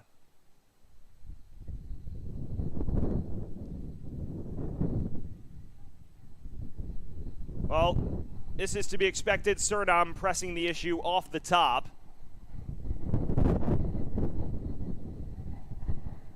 And Anguilla will have to weather a considerable storm in the early stages if they hope to spring the surprise. Remember, they have to win today if they want to progress. It is a tall order, yes, but there is a possibility that they could pull off one of the upsets of the tournament. Is Josemi Divaro, who stands over this. He goes for goal. Good save. Nearly picked out that near post corner. Demis Rakil. Keep your eye on Amoko Prefort. He is the danger man for Suriname going forward. He was the man that scored 5 goals last time out.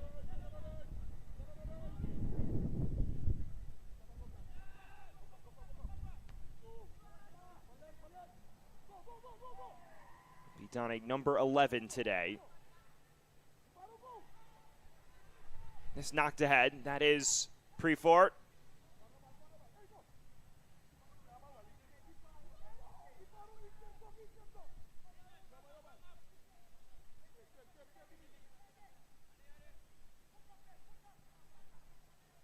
We've already mentioned for Suriname, a team that has history of competing in League A of this competition.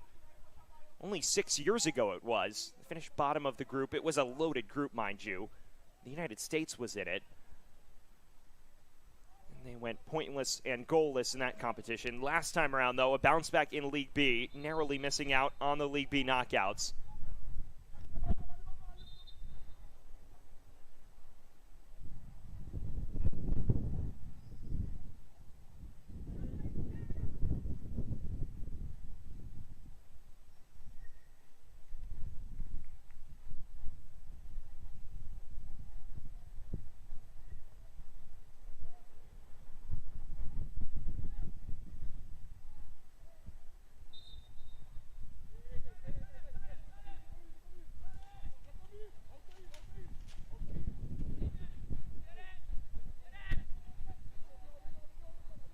If you're just joining us, we welcome you into Curacao, the host of all League C matches. This a Group J decider between Suriname and Anguilla. No score so far between these two footballing nations. Suriname just needing a draw to progress to the League C knockouts. Meanwhile, Anguilla, they would need to win and pull off a major upset.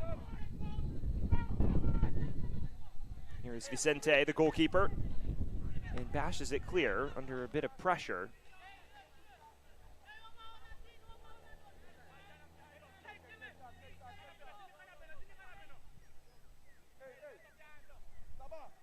Chance for a long throw here for the Soccer Dolphins of Anguilla.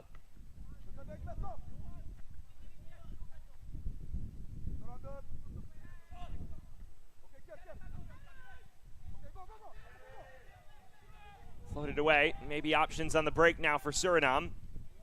Here's Divaro. Giving chase to this. Josemi Divaro. Just runs into a thicket of defender, and Kasani Brown can claim with relative aplomb.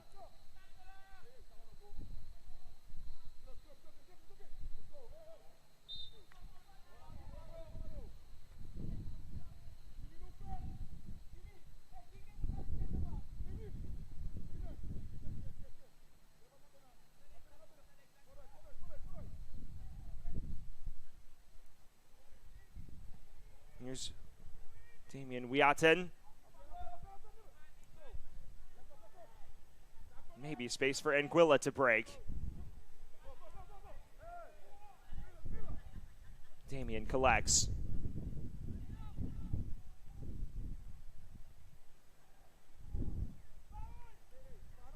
Well, early on, Anguilla a bit more game than maybe some would have expected. One of the lowest ranked sides in the Concacaf U-17 rankings, irrespective of league. Just 31st, which only is one place behind Suriname. But as we mentioned, Suriname's current ranking affected by not competing in the U-17 qualifiers.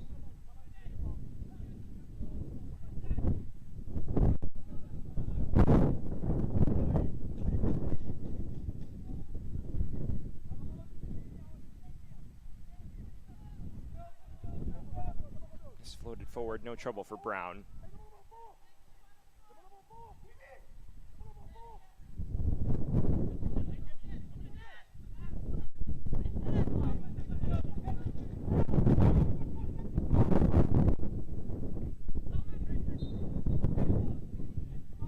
Rick Giel, set piece given against Suriname. Decent work here. You see he just gets bundled over. And maybe fortunate that for Anguilla that they got that whistle.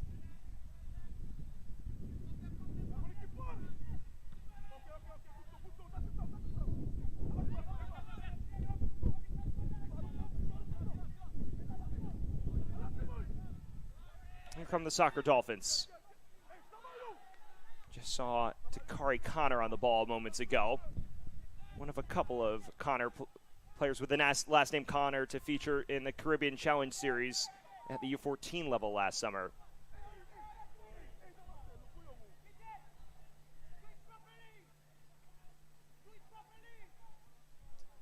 And another early corner for Anguilla.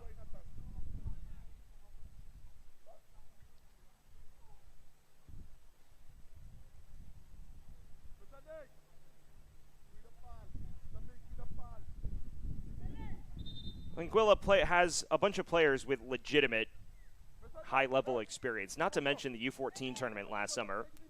A number of players in the starting lineup actually featured for the U17s during qualifying this winter during the World Cup qualifiers. It was not the best campaign for Anguilla by any means, but the likes of Kale Kwan Julius as well as Kisani Brown getting valuable minutes in the U17 ranks. And that definitely bodes well for a tournament like this where they are used to the pressure of an even higher level of play.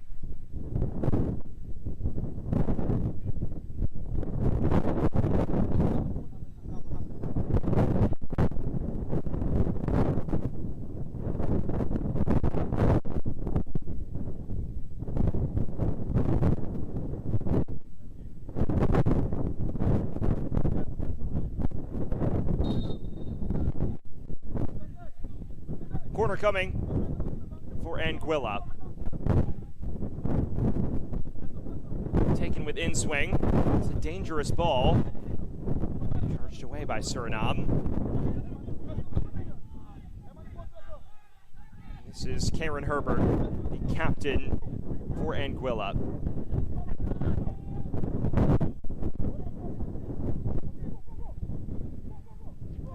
Ten minutes gone, still nothing to separate these two sides, Suriname and Anguilla, in this Group J clash. Remember, Suriname, all they need is a draw. Just a simple point will do in terms of progressing after throttling Saint Martin 5-3 yesterday. Amoko Prefor scoring all 5 of those goals. As you see here, Yosemi Divado is bundled over by his defender. Affords the chance for Suriname to create some intrigue with this set piece. Arcing cross in. Charged away just around the first line of defense.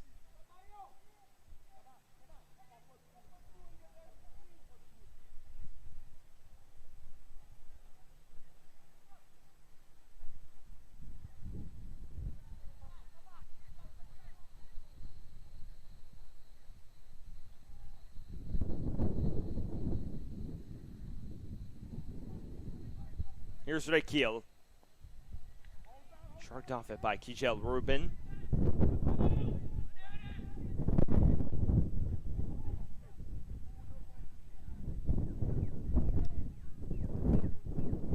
get your look moments ago at the headman of Anguilla, Capil Batis. He's on the verge of doing something that no Anguillan under-15 manager has ever accomplished, and that would be to guide the Soccer Dolphins to the knockout stages of a Concacaf under-15 boys championship. Now, there is the simple matter of toppling the heavily favored Surrey boys, but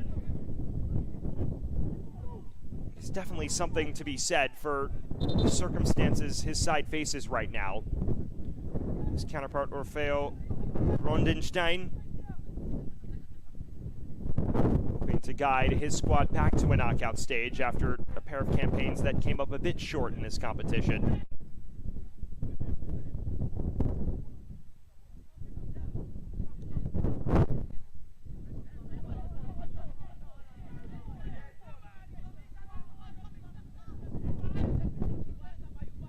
It is a Suriname side that, as a whole, across the senior level, the youth ranks, there has been major signs of promise. Of course, at the senior level, Suriname as a country finally allowing sport passports for Dutch-born players of Surinamese descent to represent Suriname at the senior international level. We're beginning to see some Dutch representation even in the youth ranks now. It's made the senior team significantly more competitive, a squad that reached the Gold Cup this summer. Also now in the third round of World Cup qualifiers that will start next month. It's a promising time to be a supporter of the Surinamese national team. And adding a League C title, while it might not be the league they'd hope to compete in, would definitely help matters as well. So here's Keandre Bell, the lone man to score a couple days back in that draw with Saint Martin. Divado. Damien Wiaten.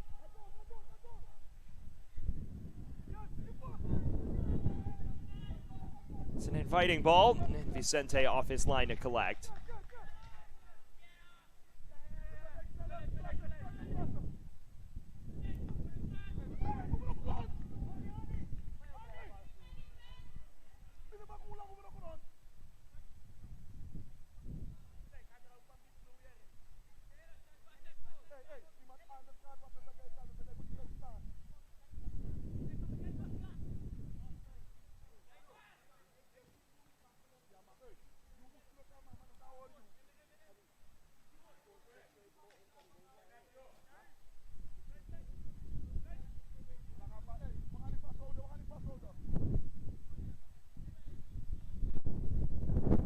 Long throw coming from Anguilla.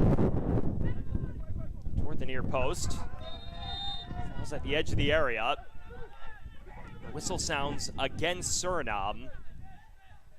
Against Anguilla, and loud appeals as Takari Connor has shown the match's first yellow card. The 15-minute threshold, still nothing to separate these two sides. This is a ferocious coming together. Takari Connor late on the challenge. There's no doubt that there should be a yellow shown here. And Demisar Akil is slow to return to his feet after the fact. Already, some players struggling with the effects of the heat, 90 degrees. And there is a nice little windy breeze that maybe breaks it up, but it is not the most favorable of conditions. Here at the Stadion Emilio Hato in Curacao. Akil seems content to continue. Get your look at Suriname during this hydration break. Orfeo Brondenstein is looking to guide the Surrey boys to the League B knockouts. Meanwhile, on the other side, Anguilla hunting its first ever knockout stage appearance in the U-15 championship. It is a squad that historically has struggled in this competition, winless in the last 7 tournament matches dating back to 2017. And in 2023, it was a rough campaign. Just 1 point from a pair of Group K matches before ultimately suffering defeat to the British Virgin Islands in their final position match. They're led by Capil Batis, who's hoping to guide them to unprecedented heights. Suriname themselves has not been to a knockout stage since 2017, which was their tournament debut in League B. So it's only their 4th Concacaf Boys Under 15 championship.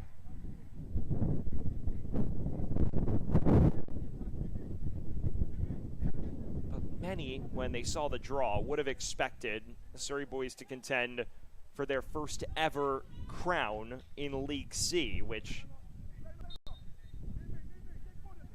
is definitely below where they're used to competing in this competition.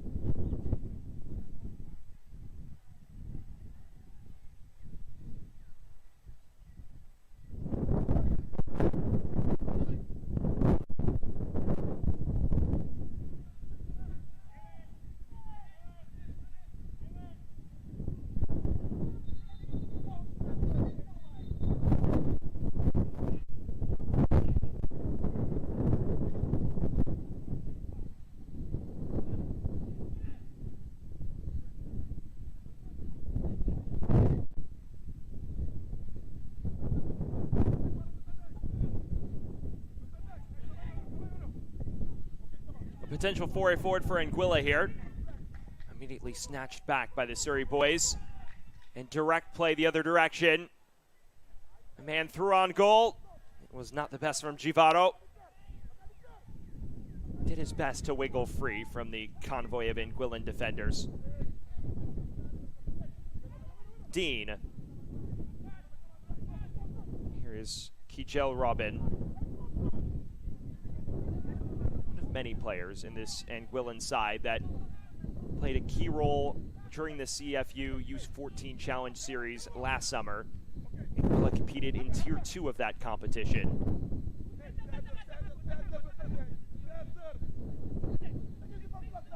We've already mentioned players on this squad at just 14, 15 years of age have already played in the U-17 ranks. This is an Anguillan Football Association that prides itself on its ability to develop players from a young age and work them into the senior ranks. Many of these players could one day get the call up. This is a platform, the U-15 Championship, for many top talents throughout the region to emerge. You look at the higher levels in League A. Gio Reyna, a few cycles back, emerging for the United States. Now, of course, a well-known national team player. The likes of Tarek Vuelto for Honduras and many others as well, making a name for themselves at this very tournament.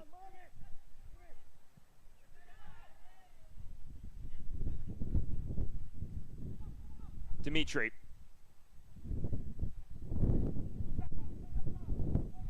Played forward.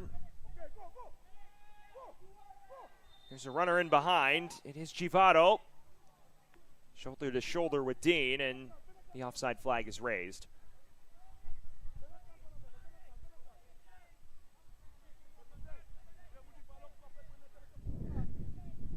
Not a bad ball.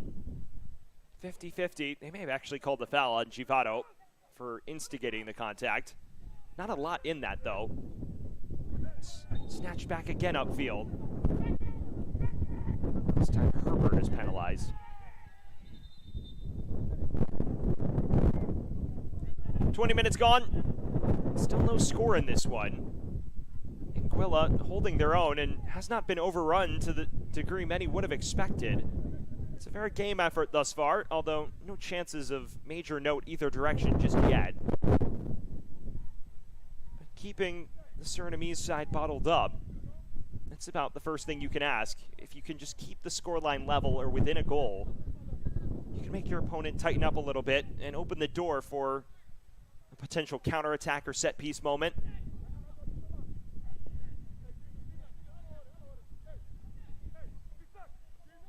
Robin runs out of real estate on the near side. Remember, 35-minute halves in the Concacaf Under-15 Boys Championship. That partially due to the fact that it's just 18 men's squads for these sides throughout the tournament. So far less rotation as well. Inviting cross in. Charged away by Connor.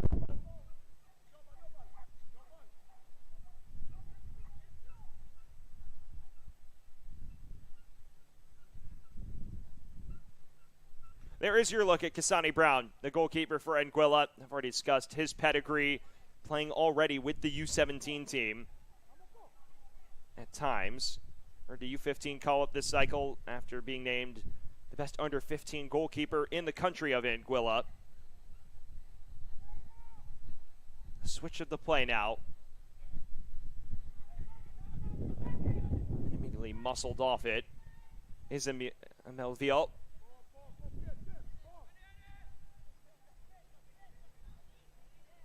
Pretty far. He is the danger man. Floats wide. Demis Rekil, the captain.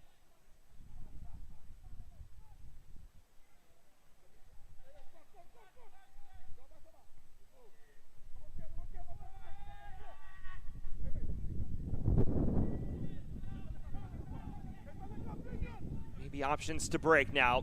This is Florent. Laying it off. He gets it back now. And he is offside.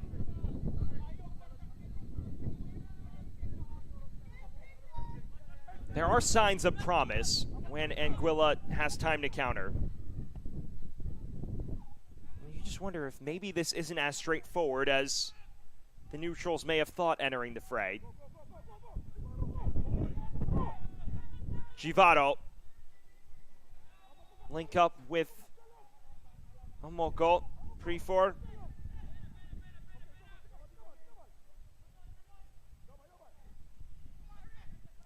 And Robin.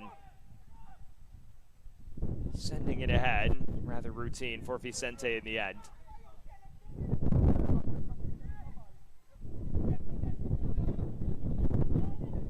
Approaching the business end of this first half.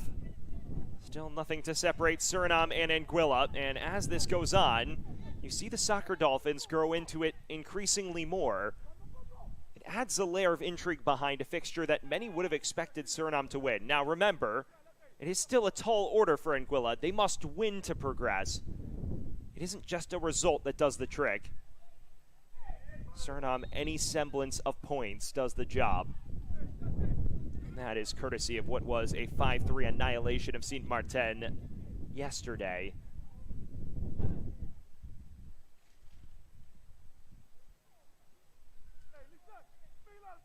Squad that narrowly missed out on the League B knockouts still managed 4 points from group play in 2023. In other groups, that's enough to get through.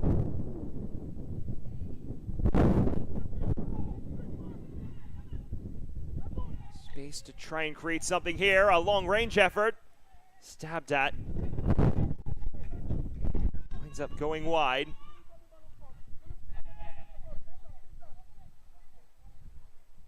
Not a bad opportunity here by Cambergesli.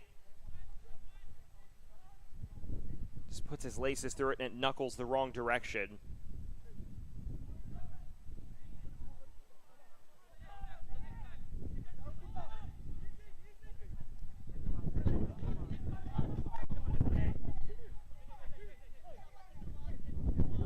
We inch into the final 10 minutes of this first half. As of now, Suriname is in line to advance, albeit in not the most decisive of fashions. And still plenty of time for that to change. Remember, 35-minute halves, 70-minute matches.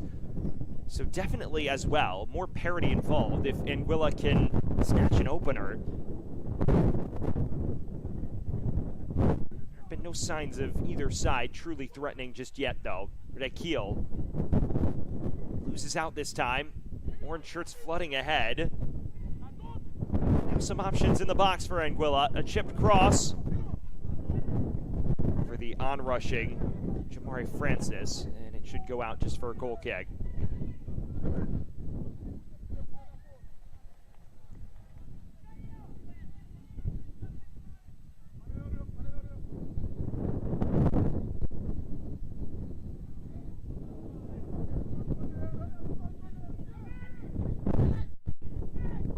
Rekil has controlled the action in the center of the park. Sapajo. Givaro again.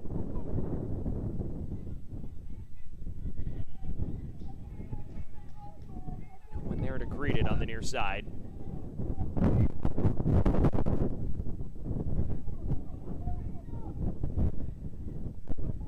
Bell, the lone goal scorer for Anguilla in what was the 1-1 draw with Saint Martin on August 4th, Monday.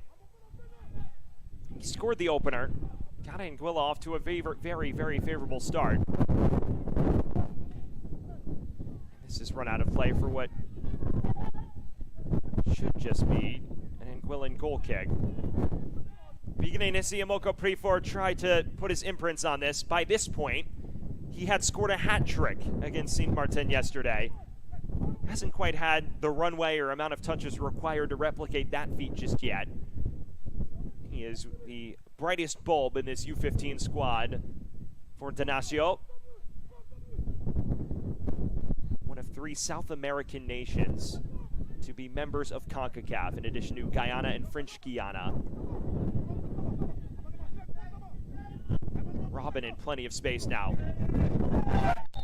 Immediately closed down by Sabaho. He may be greeted with a yellow as well to accompany this challenge. That he is. Second Anguillan player in the book already. He's trying to just wiggle his way free. It's a little shove in the back, which draws the referee's ire. Rather soft yellow.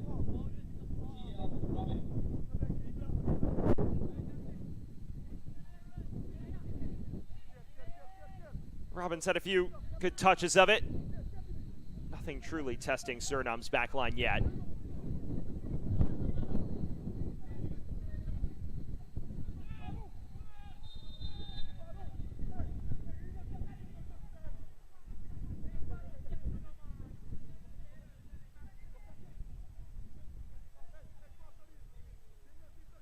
We inch towards the 30-minute mark on the precipice of halftime here in Curacao, Suriname, and Anguilla in the final tussle of Group J. Right now, Suriname's probably had the better of possession, but neither team creating any legitimate chances of note. There's been a match where both teams have been feeling each other out for large spells. And Anguilla has maintained their defensive organization to their credit. Kisani Brown has rarely been tested between the sticks.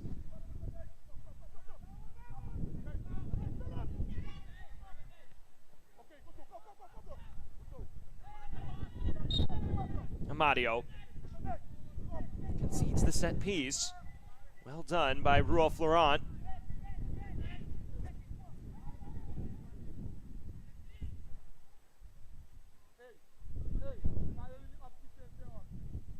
With each passing minute that wears on, you get the sense that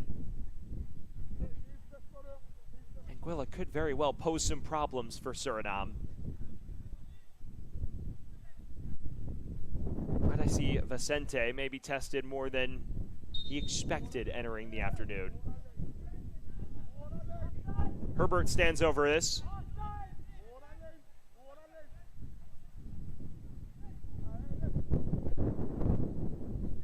This would be a prime moment for Anguilla to steal something. Hooking toward the back stick and beyond the reach of the onrushing Robin.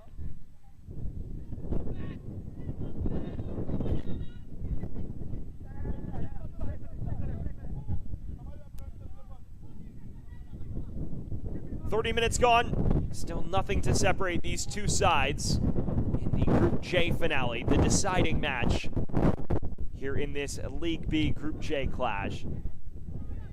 League C Group J clash in Curacao.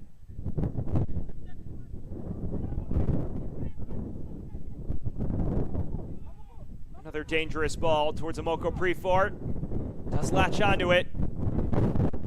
Has a step as well. Decent cross in, and there is the opener. Suriname strikes on a 5-star counter. And it is Yosemite Faro who opens the scoring.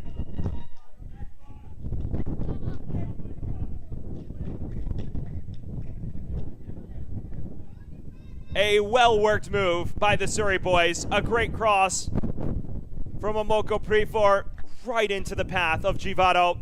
won't have many finishes much simpler than that. No chance for Kasani Brown. And just like that, Suriname leads with their first major chance of the match.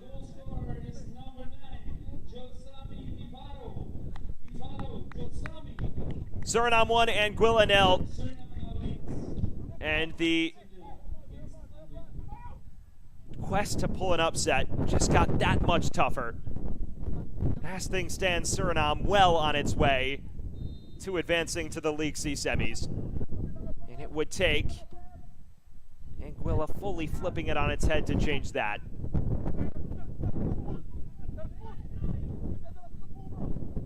Guayasi Vicente can breathe a bit more of a sigh of relief. His side has the cushion they require.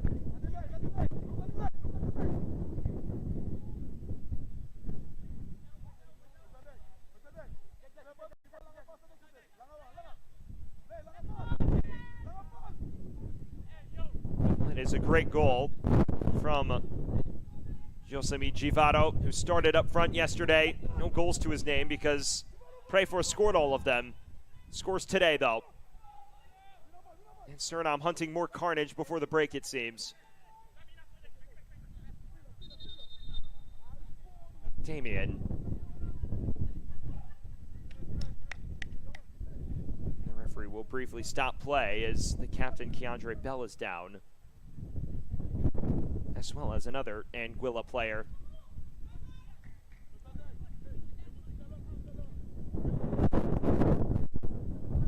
Bell is getting his toe looked at, and this is a concerning sight for Anguilla because he's their lone goal scorer this tournament. They have gotten trod upon.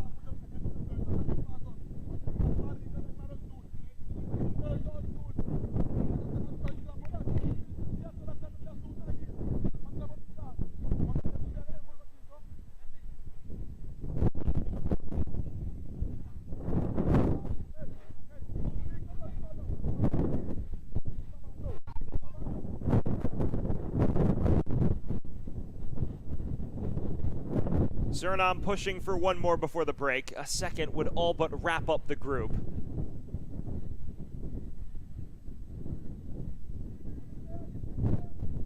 Final minute of the first 35. Sapaio. The goal scorer, Givaro.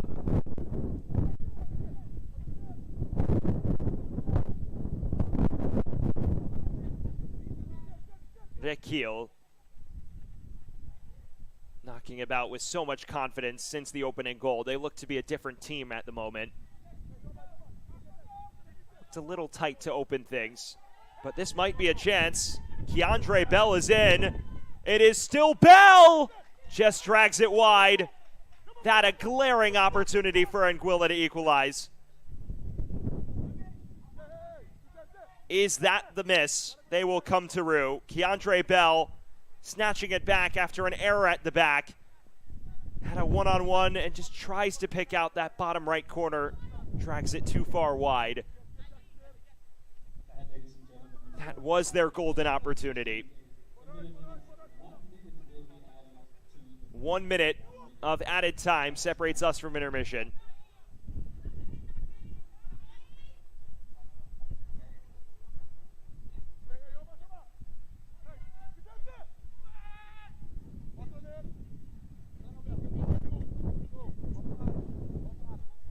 Guayasi Vicente did well to close down his near post. He forced Bell to drag it toward the far post, and it is a more difficult finish than people think. To hook that into the opposite corner without tucking it wide. It's still a frustrating miss nonetheless for Anguilla, which could have been on a level playing field at intermission. Requil.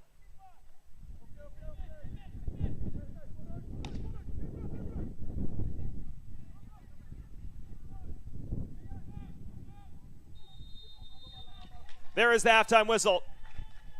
Suriname leads 1-0, courtesy of Josemi Givaro's late opener. A well-worked move and a terrific ball from Momoko Prefor to open the scoring. And that is what separates these two sides. Suriname, as things stand, well on their way to prevailing and winning Group J. We'll step aside here with our League C coverage of Concacaf Boys Under-15 Championship when we return to look back at the opening 35 minutes that was and the magical moment that sees Suriname in front. Stick with us.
Time to take a look at the standout moments from that first half of League C action between Suriname and Anguilla, a group decider in Group J.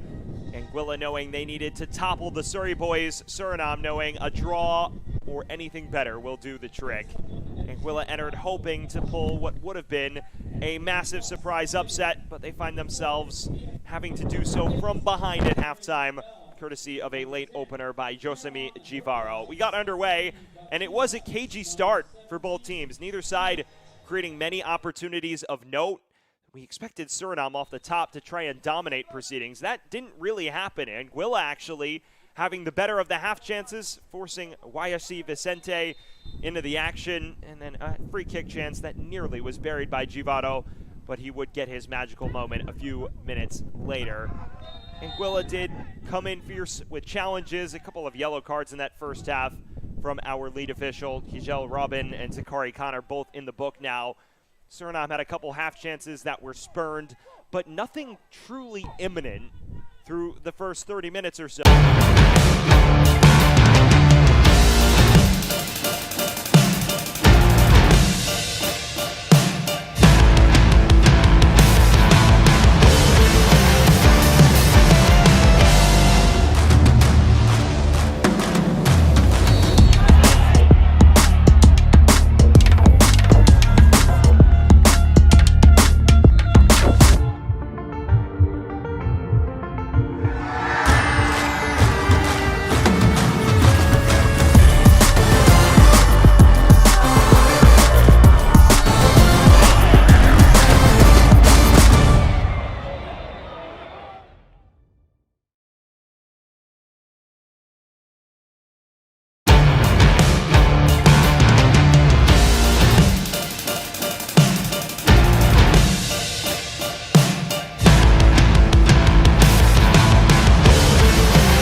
We welcome you back here in Curacao.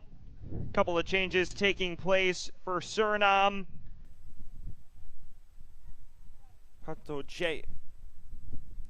Patoreo J enters the action. Meanwhile, Jaron John enters for Anguilla. And back underway. Suriname with the 1-0 advantage. This would be enough for them to win the group. It'd be enough and then some, to be quite frank. Anguilla needs to flip this on its head to have any hope of progressing and making its first ever knockout stage in League C. Suriname, probably the marginally better of the two sides in the first half, but I'm sure the first half performance left a little to be desired, as this is an error, and it's in. Well, what a catastrophic start to the second half for Anguilla. Caicos Brown losing his footing, and the clearance finds its way into the net. Well, if there was any doubt Suriname would win the group, it's been eradicated. Brown looked like he had a clear path at the ball, and he just slips, and it rolls in. Ivar Sabajo is celebrating it like he scored, and he may very well have.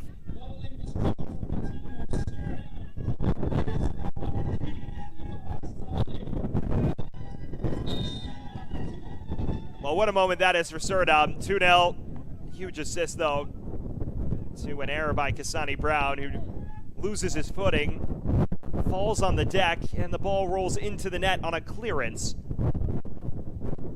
That is a brutal break for Anguilla. It looked relatively routine. Either way, it's 2-0 to Suriname, and hunting more carnage now. Through on goal, and finishing. Demis Rakil makes it 3-0. 2 goals in the opening 2 minutes of the second half. And Suriname well on their way to 3 points now. Well, it was a first half in which they lacked clear-cut opportunities. An error by Brown for the second, and then they create a major chance out of thin air. Demis Rakil won't have many finishes, much more routine than that. Just rolls in underneath Brown, who's had a very rough 2 minutes to begin the second half. And Suriname with 3 goals and on its way to 3 points surely. Demis Rakil credited with the 37th minute tally. Still a question over who gets the 36th minute tally. But a 3-0 advantage in favor of the Surrey boys. Just 2 minutes after the restart, they have tripled their advantage.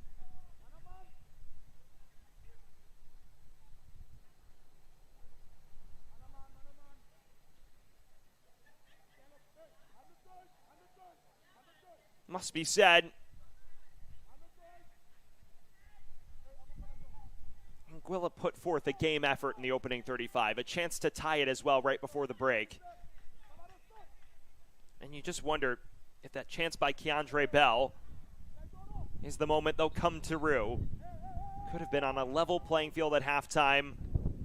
Who's to say whether the same error occurs in that context and you're in a true proper scrap. Instead, unable to take the chance, you face the catastrophic miscue and then picked apart seconds later.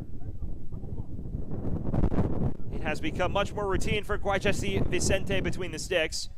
Much more breathing room for him and his back line.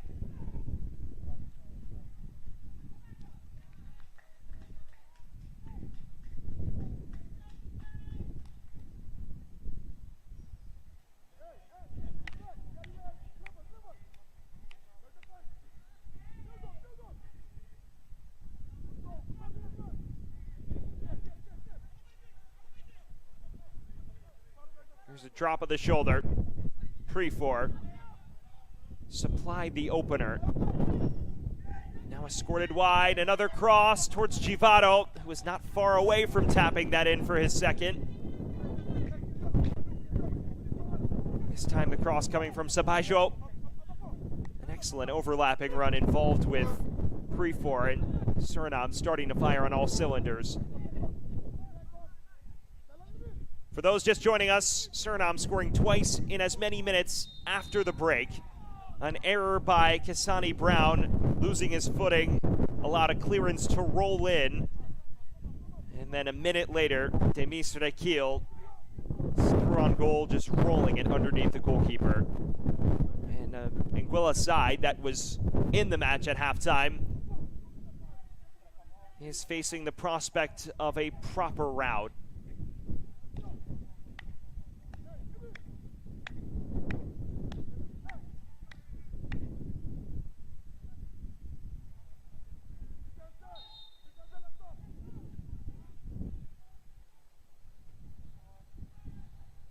This curled in, punched away.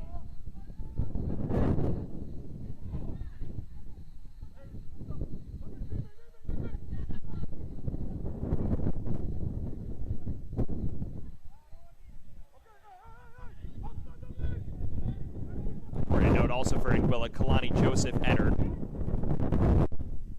Keandre Bell led the line, he's still out there as well. Here is John, the substitute.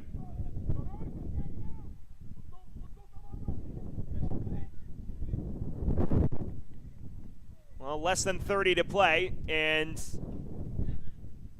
the result has become a lot more transparent in the 6 minutes since the restart. At this point, Anguilla, it's about trying to find a goal, maybe create some intrigue, but other than that, play for pride, because the only way they'll progress anyways is if they are to score 4 goals and win this match. It appears they will be playing a final position match outside the confines of the knockout stage once again this tournament.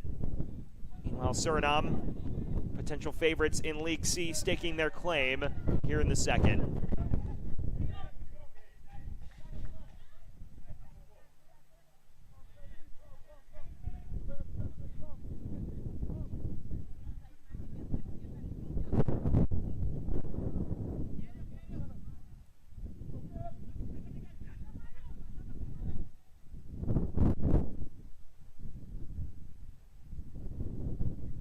Sabasho gives chase. And one back again by Suriname. Givado into the thicket of the Orange Kids in defense. Now he picks it up again. Brought down in the area, the referee says play on, and he appears correct to do so.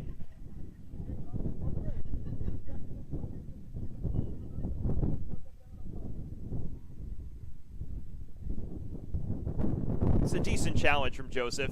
Gets the ball. Definitely not much malice in it. And I don't believe it meets the threshold to even warrant a penalty.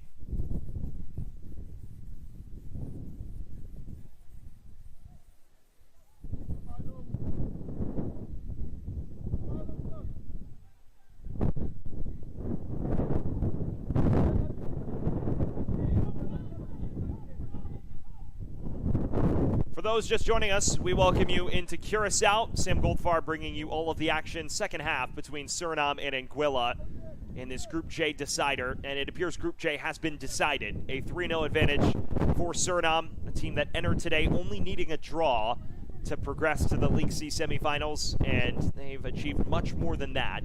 Led 1-0 at halftime, 2 goals in as many minutes post-restart has allowed them to eradicate any semblance of doubt as we head into the closing stages. Reminder, 35-minute halves, so 70 minutes is the magic number. And barring a massive meltdown, Suriname will get there relatively unscathed. Here's one of the goal scorers, Givado.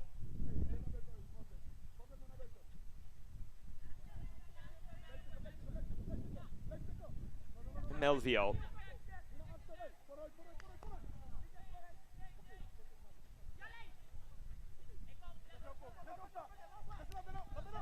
Nice underlapping run.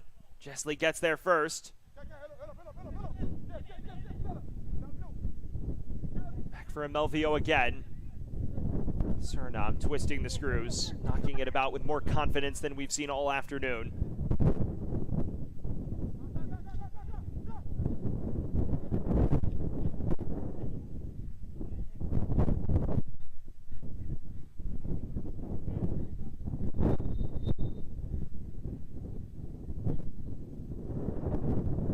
Substitutions being readied by Suriname.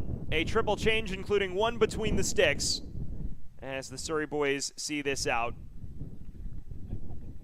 Meanwhile, also a change in goal.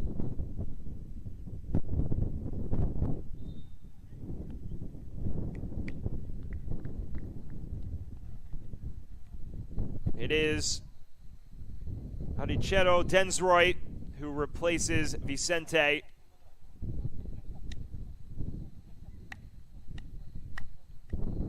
As well as Gina Jai Fabio.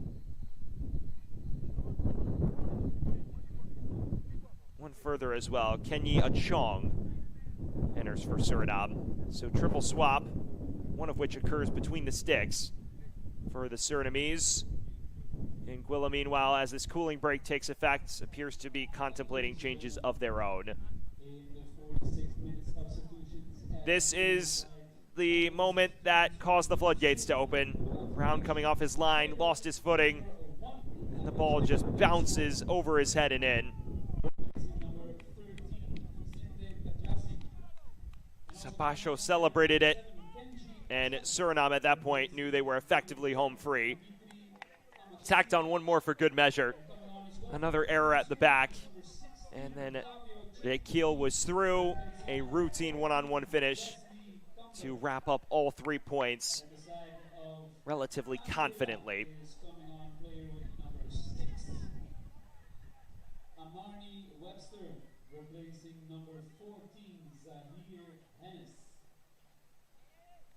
Meanwhile, Zahir Hennis exits for Amani Webster, as Anguilla brings in more options off the bench as well.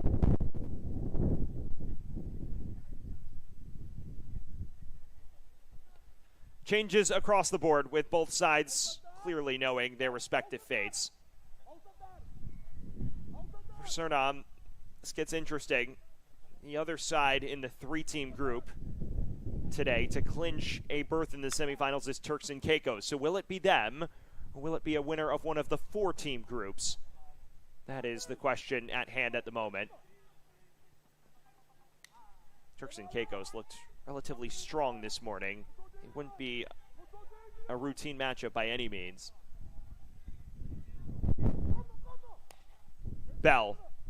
And now Kalani Joseph.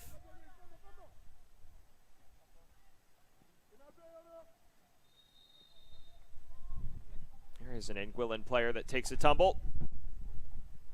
Just shy of 50 minutes. It is a 3-0 advantage. Sapasho and Rekiel credited with those 2 goals in as many minutes post-restart. And that is where we find ourselves, approaching the closing stages of Group J play. Remember, both teams will play Friday for Suriname. That will almost assuredly, at this point, be the semifinals. It would take a meltdown of epic proportions in order for that not to be the case. Anguilla, meanwhile, a final position match awaiting yet again in League C.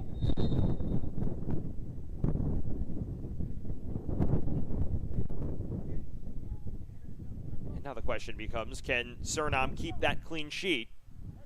They went up 3-0 against Sint Maarten yesterday. They saw themselves encounter a bit of a wobble at the back in the closing stages. They'll be hoping to avoid anything of that sort as they wrap this up.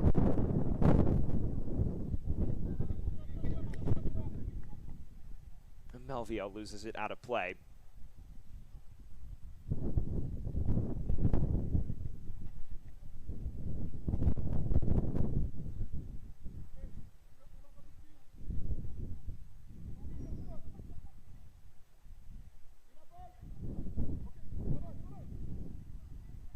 Here is Prefor.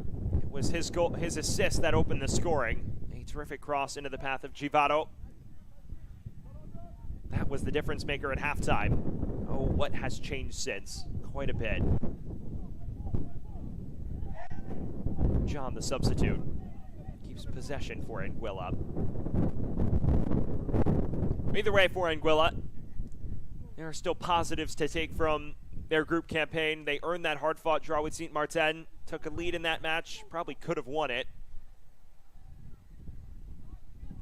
And even in this match, held their own for 32 minutes without conceding. It took a very well-worked move to unlock them. They had chances as well to pull themselves level. You just saw Keandre Bell. He had the golden opportunity in the late first half that could have made all of the difference and set us up with a much different perspective on things entering the second 35. But alas, it was not to be, and the scoreline has been inflated since.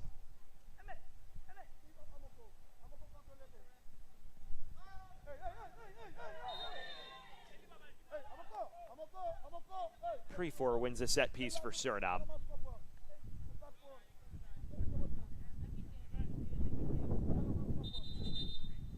A little shove here. There isn't much malice in it. It's certainly a foul, though, against Jamari Francis.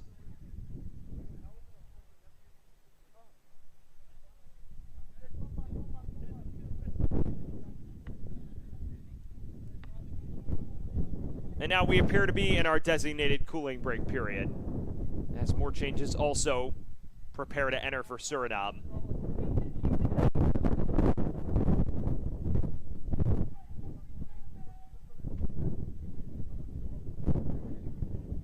It is Margio as well as Forster getting set to enter the fray. Maluzo Forster, a listed defender, as well as Pinas Margio, a listed attacker.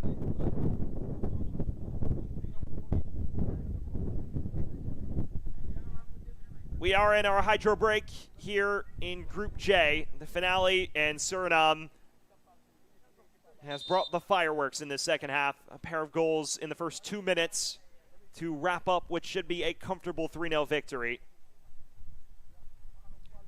It was a first half in which, for the first half hour, at times looked a little uncertain. Then they found that breakthrough, and ever since, they have been cruising, aided by that Brown miscue right after the restart, which allowed Suriname to double the advantage, and then the third came very shortly thereafter, with Anguilla still rattled from the unfortunate nature by which they conceded.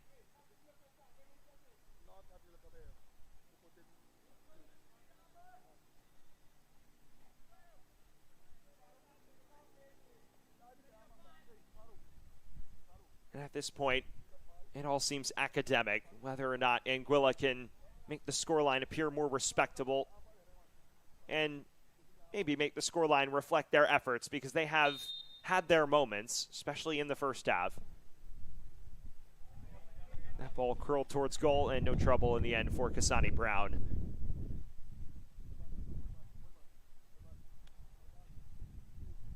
Well, here are the two changes. Forster and Margio enter the action. Anelvio will exit for Forster. Meanwhile, the goal scorer Givaro exits for Margio. Like-for-like swaps, as Suriname hopes to see this out. Your Meluzo Forster for Vorswijk Anelvio, and then Pinas Margio for Yosemi Givaro. Down in the area now. Referee says play on. A potential chance. Fabio can't put it on frame, though. Was nearly 4 for Suriname.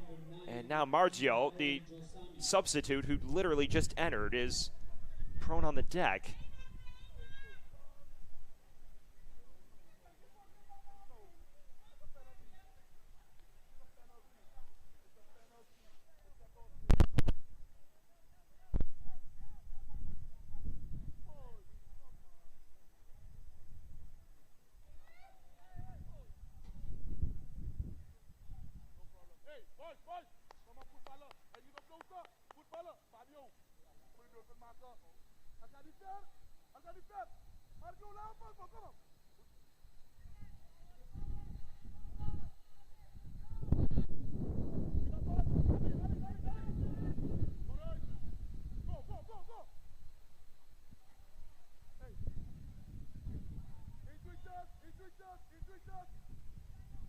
Margio seems content to continue. A welcome sight for the Surrey boys.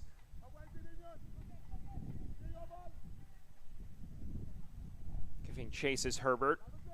Unable to catch up with it, though.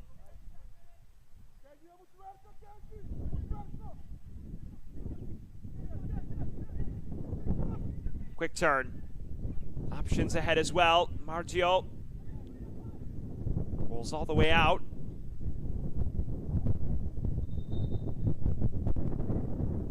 We are in the final 15 minutes here from Curacao in this League C Group J finale, and Suriname has put their fingerprints all over it. 3 goals in a 7-minute span from the 30th minute all the way to the 37th. And that is what separates the two sides. A pair of goals since the restart in as many minutes. It was the ultimate final dagger, it seems. Anguilla was playing for a potential appearance in their first ever League C semifinals. That potential appearance will have to wait until at least 2027 or beyond.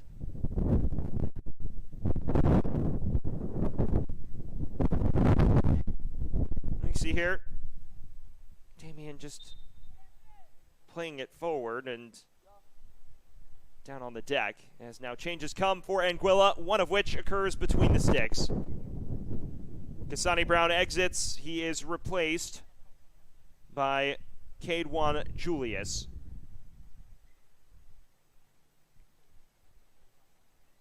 And then a double change of outfield players as well. Dalen Smith and Ajani Connor enter. 57th minute, triple substitution at the side of Anguilla. Coming on to the field, player with number 18, Cadewan Julius, replacing number 1, Cassani Brown. And also coming on is player with number 13. Meanwhile, Dean is out. A defender for defender swap with Dalen Smith entering. Ellis Dean exits, didn't have much opportunity to influence the game, and Ajani Connor, the third and final man to enter for Anguilla.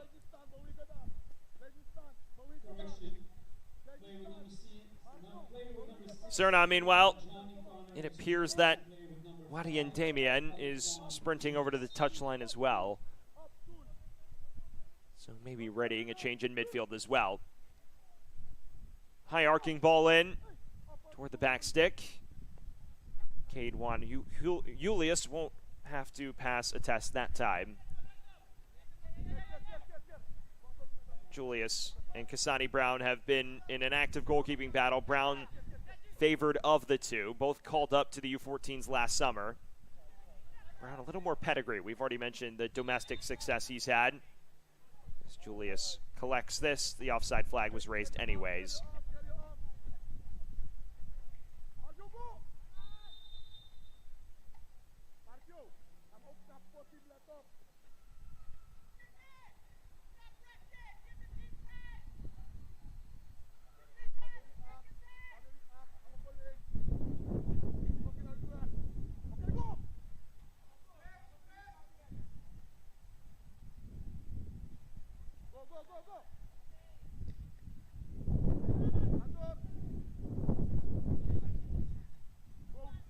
Another chance for Suriname, curled for goal. It was not far off.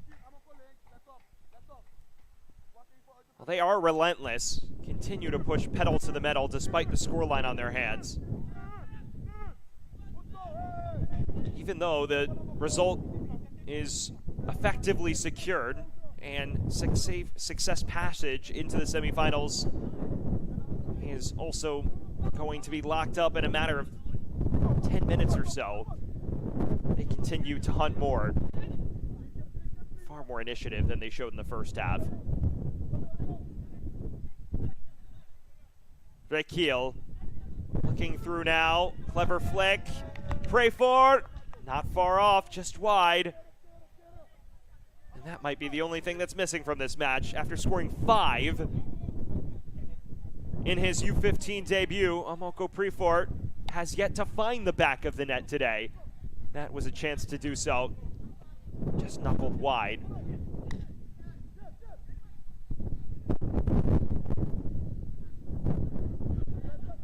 Margio. Fabio. There is a boot on the deck at the moment. Margio reapplying his footwear. And a rare 4-A forward from Anguilla this half. What do they have in their locker? Mazy run here from Herbert. He wanted the run of Bell. Not able to pick him out, though. We've hit the hour mark. 10 minutes and stoppage time separates Suriname from a successful return to the knockout stages of the Concacaf Under-15 Boys Championship. They reached their first League C semifinals at the first time of asking and stake their claim as a possible favorite in this division. Entered today, all they needed was a draw.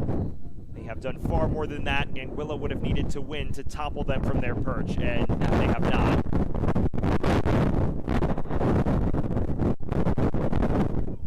Prefor in plenty of space, and he can run at the defense now. Still Amoko Prefor. Loses it at the last second on the edge of the area. It appeared like that would be one of his patented Mazy runs that he flashed on full display yesterday.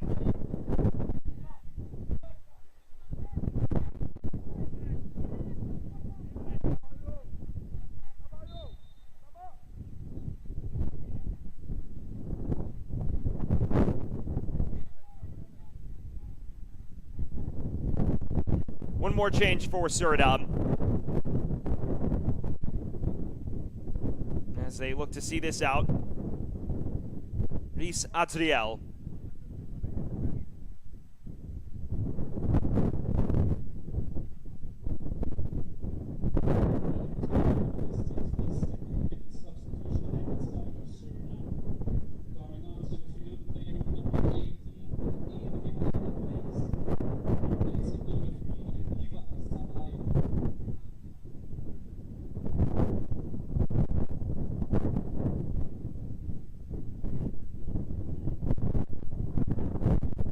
Well inside the final 10 minutes. Question is, can Anguilla salvage anything goals-wise from this? It would be important if they could get a goal and build momentum for those final position matches. Again, it's a team that has not won any of its last 7 contests in the Concacaf Boys Under-15 Championship. Margio. Weaving through defenders. Tries to escort it wide. It's knocked clear for the time being.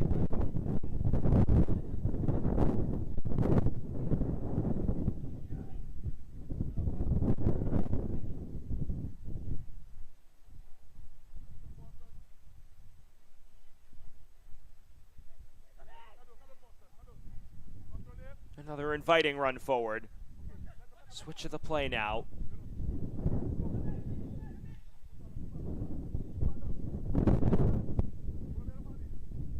Suriname knocking it about now with so much confidence. An effort from outside the area. Margio's shot took a deflection. There's still an Anguilla player down after taking the brunt of that shot to his stomach.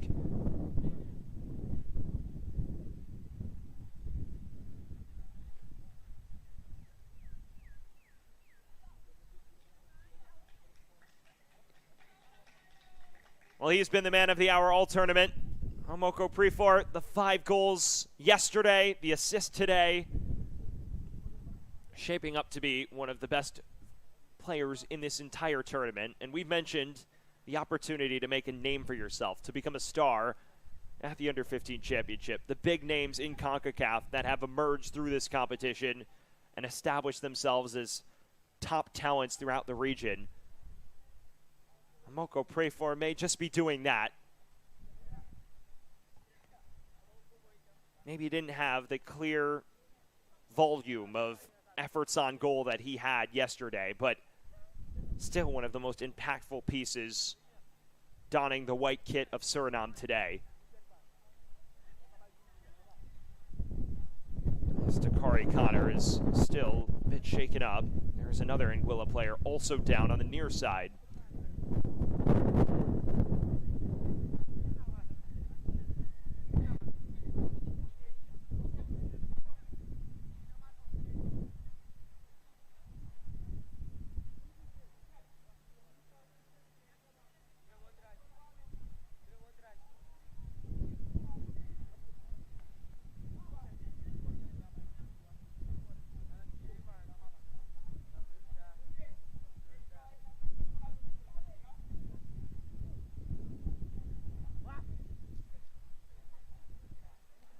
We are 5 minutes from full time. That is the situation. Suriname 3, Anguilla 0. 2 goals immediately after halftime have put Suriname in a prime position to advance to the League C semifinals and win Group J. They only required a draw in order to accomplish that feat. For a while, it looked maybe a little tenuous. The first 30 minutes did not go according to plan. But after Yosemi Jivaro opened the scoring, Suriname started to cruise, especially following the 2-goal onslaught. Here's one of those 3 goal scorers, Indre Kiel.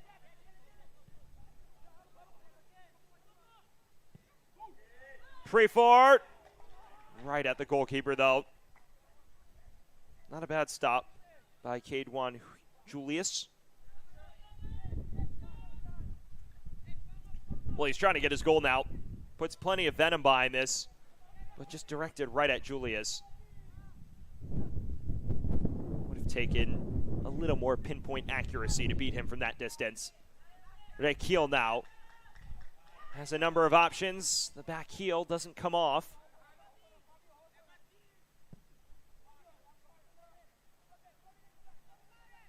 Maybe one final chance for Anguilla to break. Herbert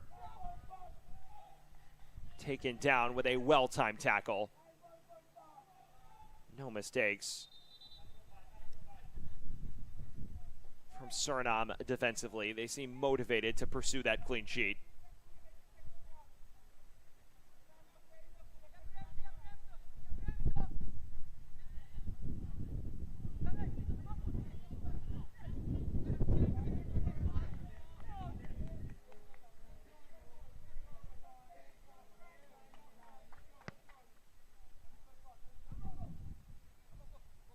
Frustrating afternoon for Anguilla. Began the day with a decent bit of promise. No clear-cut opportunities with the exception of Keandre Bell's one-on-one opportunity right before the break. But after that, things unraveled rather quickly. Halftime came, halftime went. And then Suriname caught them twice in quick succession. And they haven't looked the same ever since. And how could you be? It's pretty demoralizing when you hold tough in the first half, can't enter on a level playing field, and then immediately get caught out after working so hard in those opening 35 minutes.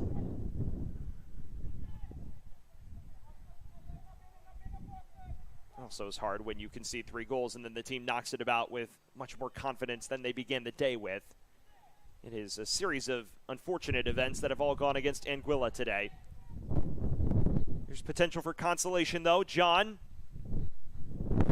was hoping to pick out Bell and couldn't keep his cross in play.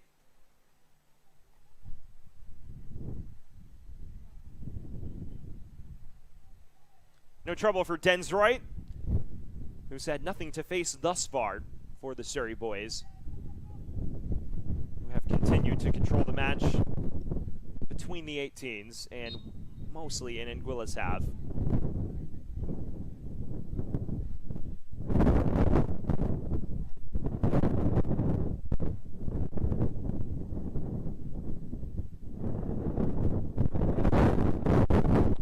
Slow to return to his feet after this coming together.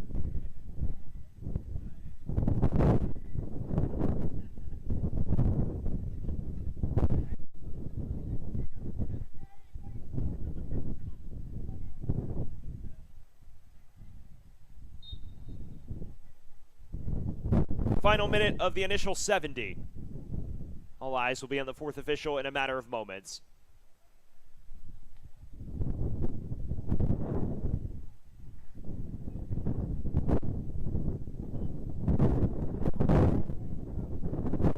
One final break for Anguilla, perhaps. And it does go out for what just winds up being an Anguilla corner.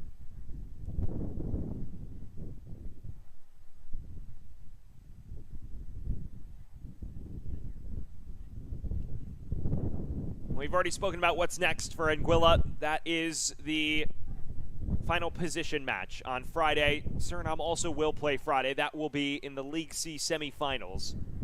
One of the 4 group winners that will progress to the knockouts. And now it's a question of who they are matched up with. Beyond the 70 minutes, decent corner in this. 3 minutes of added time separate us from full time. John receives it back. Effort gets deflected.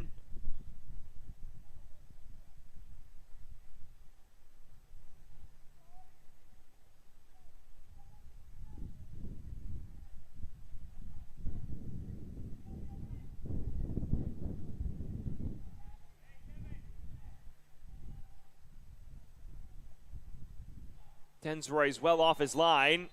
Takes a boot to the face here. The yellow will be shown to Keandre Bell. Was going for the ball, yes, but got a little more than he bargained for there. And the substitute goalkeeper, Densroy, is understandably shaken up.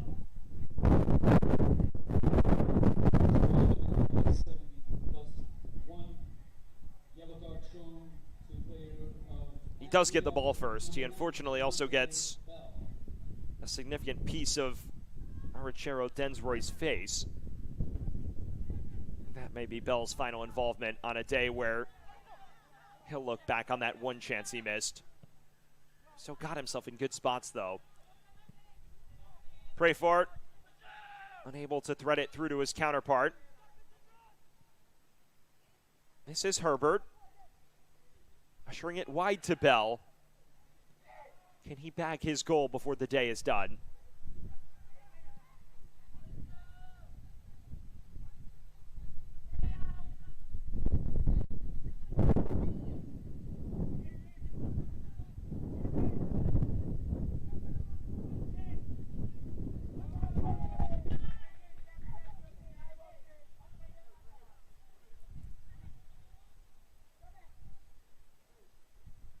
Inside the final minute of the added 3. At this point, Suriname is just waiting for what confirmation of what they've known for about 30 minutes. And that is the final whistle to blow and them to secure their berth in the semifinals of League C.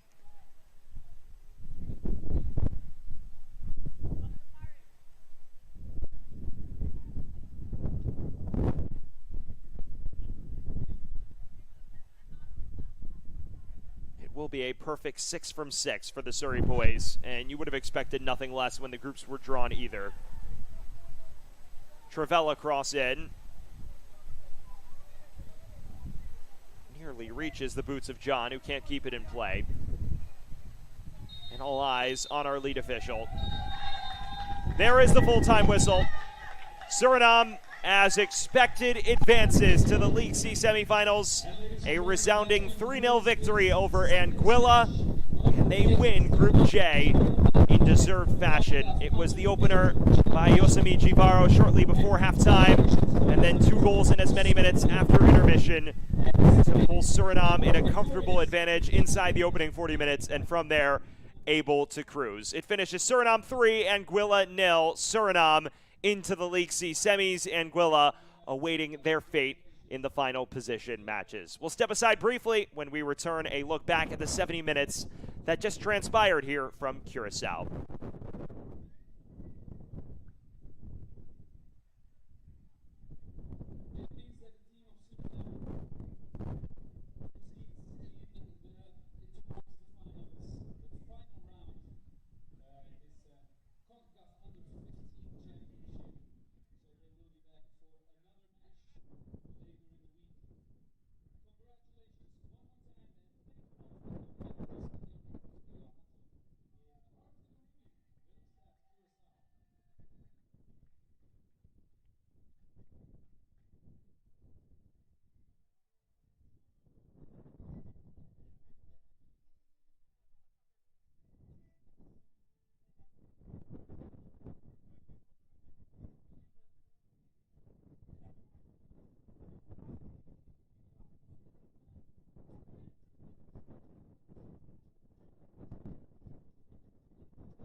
We welcome you back to Curacao, where at the end of Group J play, Suriname secures a victory in the deciding match, a 3-0 triumph over Anguilla. As we get a look back at the 70 minutes that just transpired, it was a match in which Suriname knew all they needed was a draw. Anguilla would have to be the aggressor, and early on it looked like maybe they would create some uncertainty in this fixture, an Anguilla side that needed to win to progress. There were chances both ways, mostly half chances through the opening 30 minutes, but you got the sense that maybe Anguilla would just hang around and cause some trouble. Suriname appeared a little frustrated, didn't look extremely confident in possession for the first half hour, but there were still chances.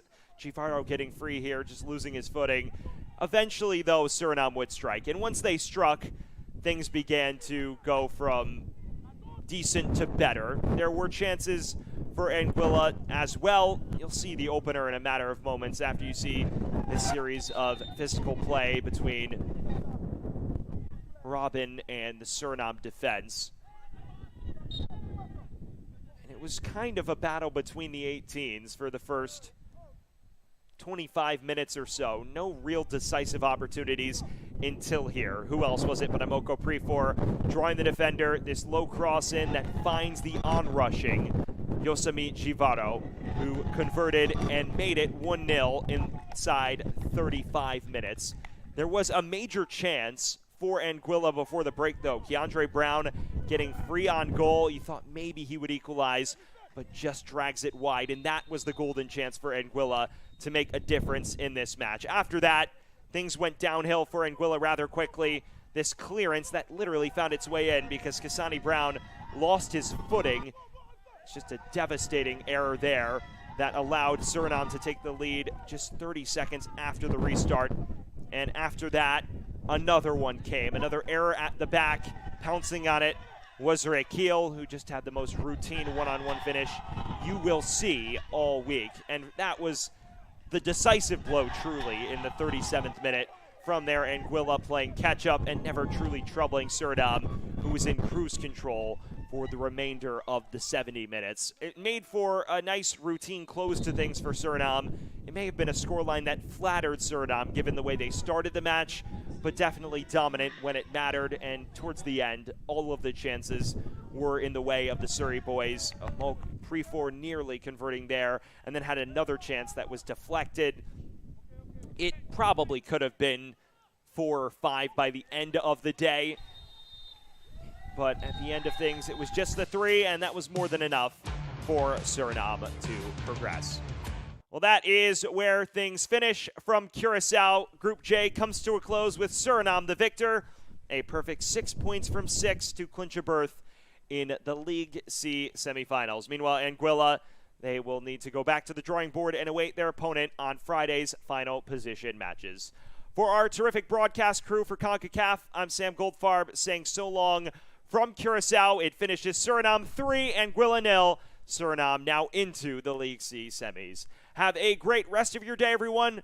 We say good afternoon from Curacao.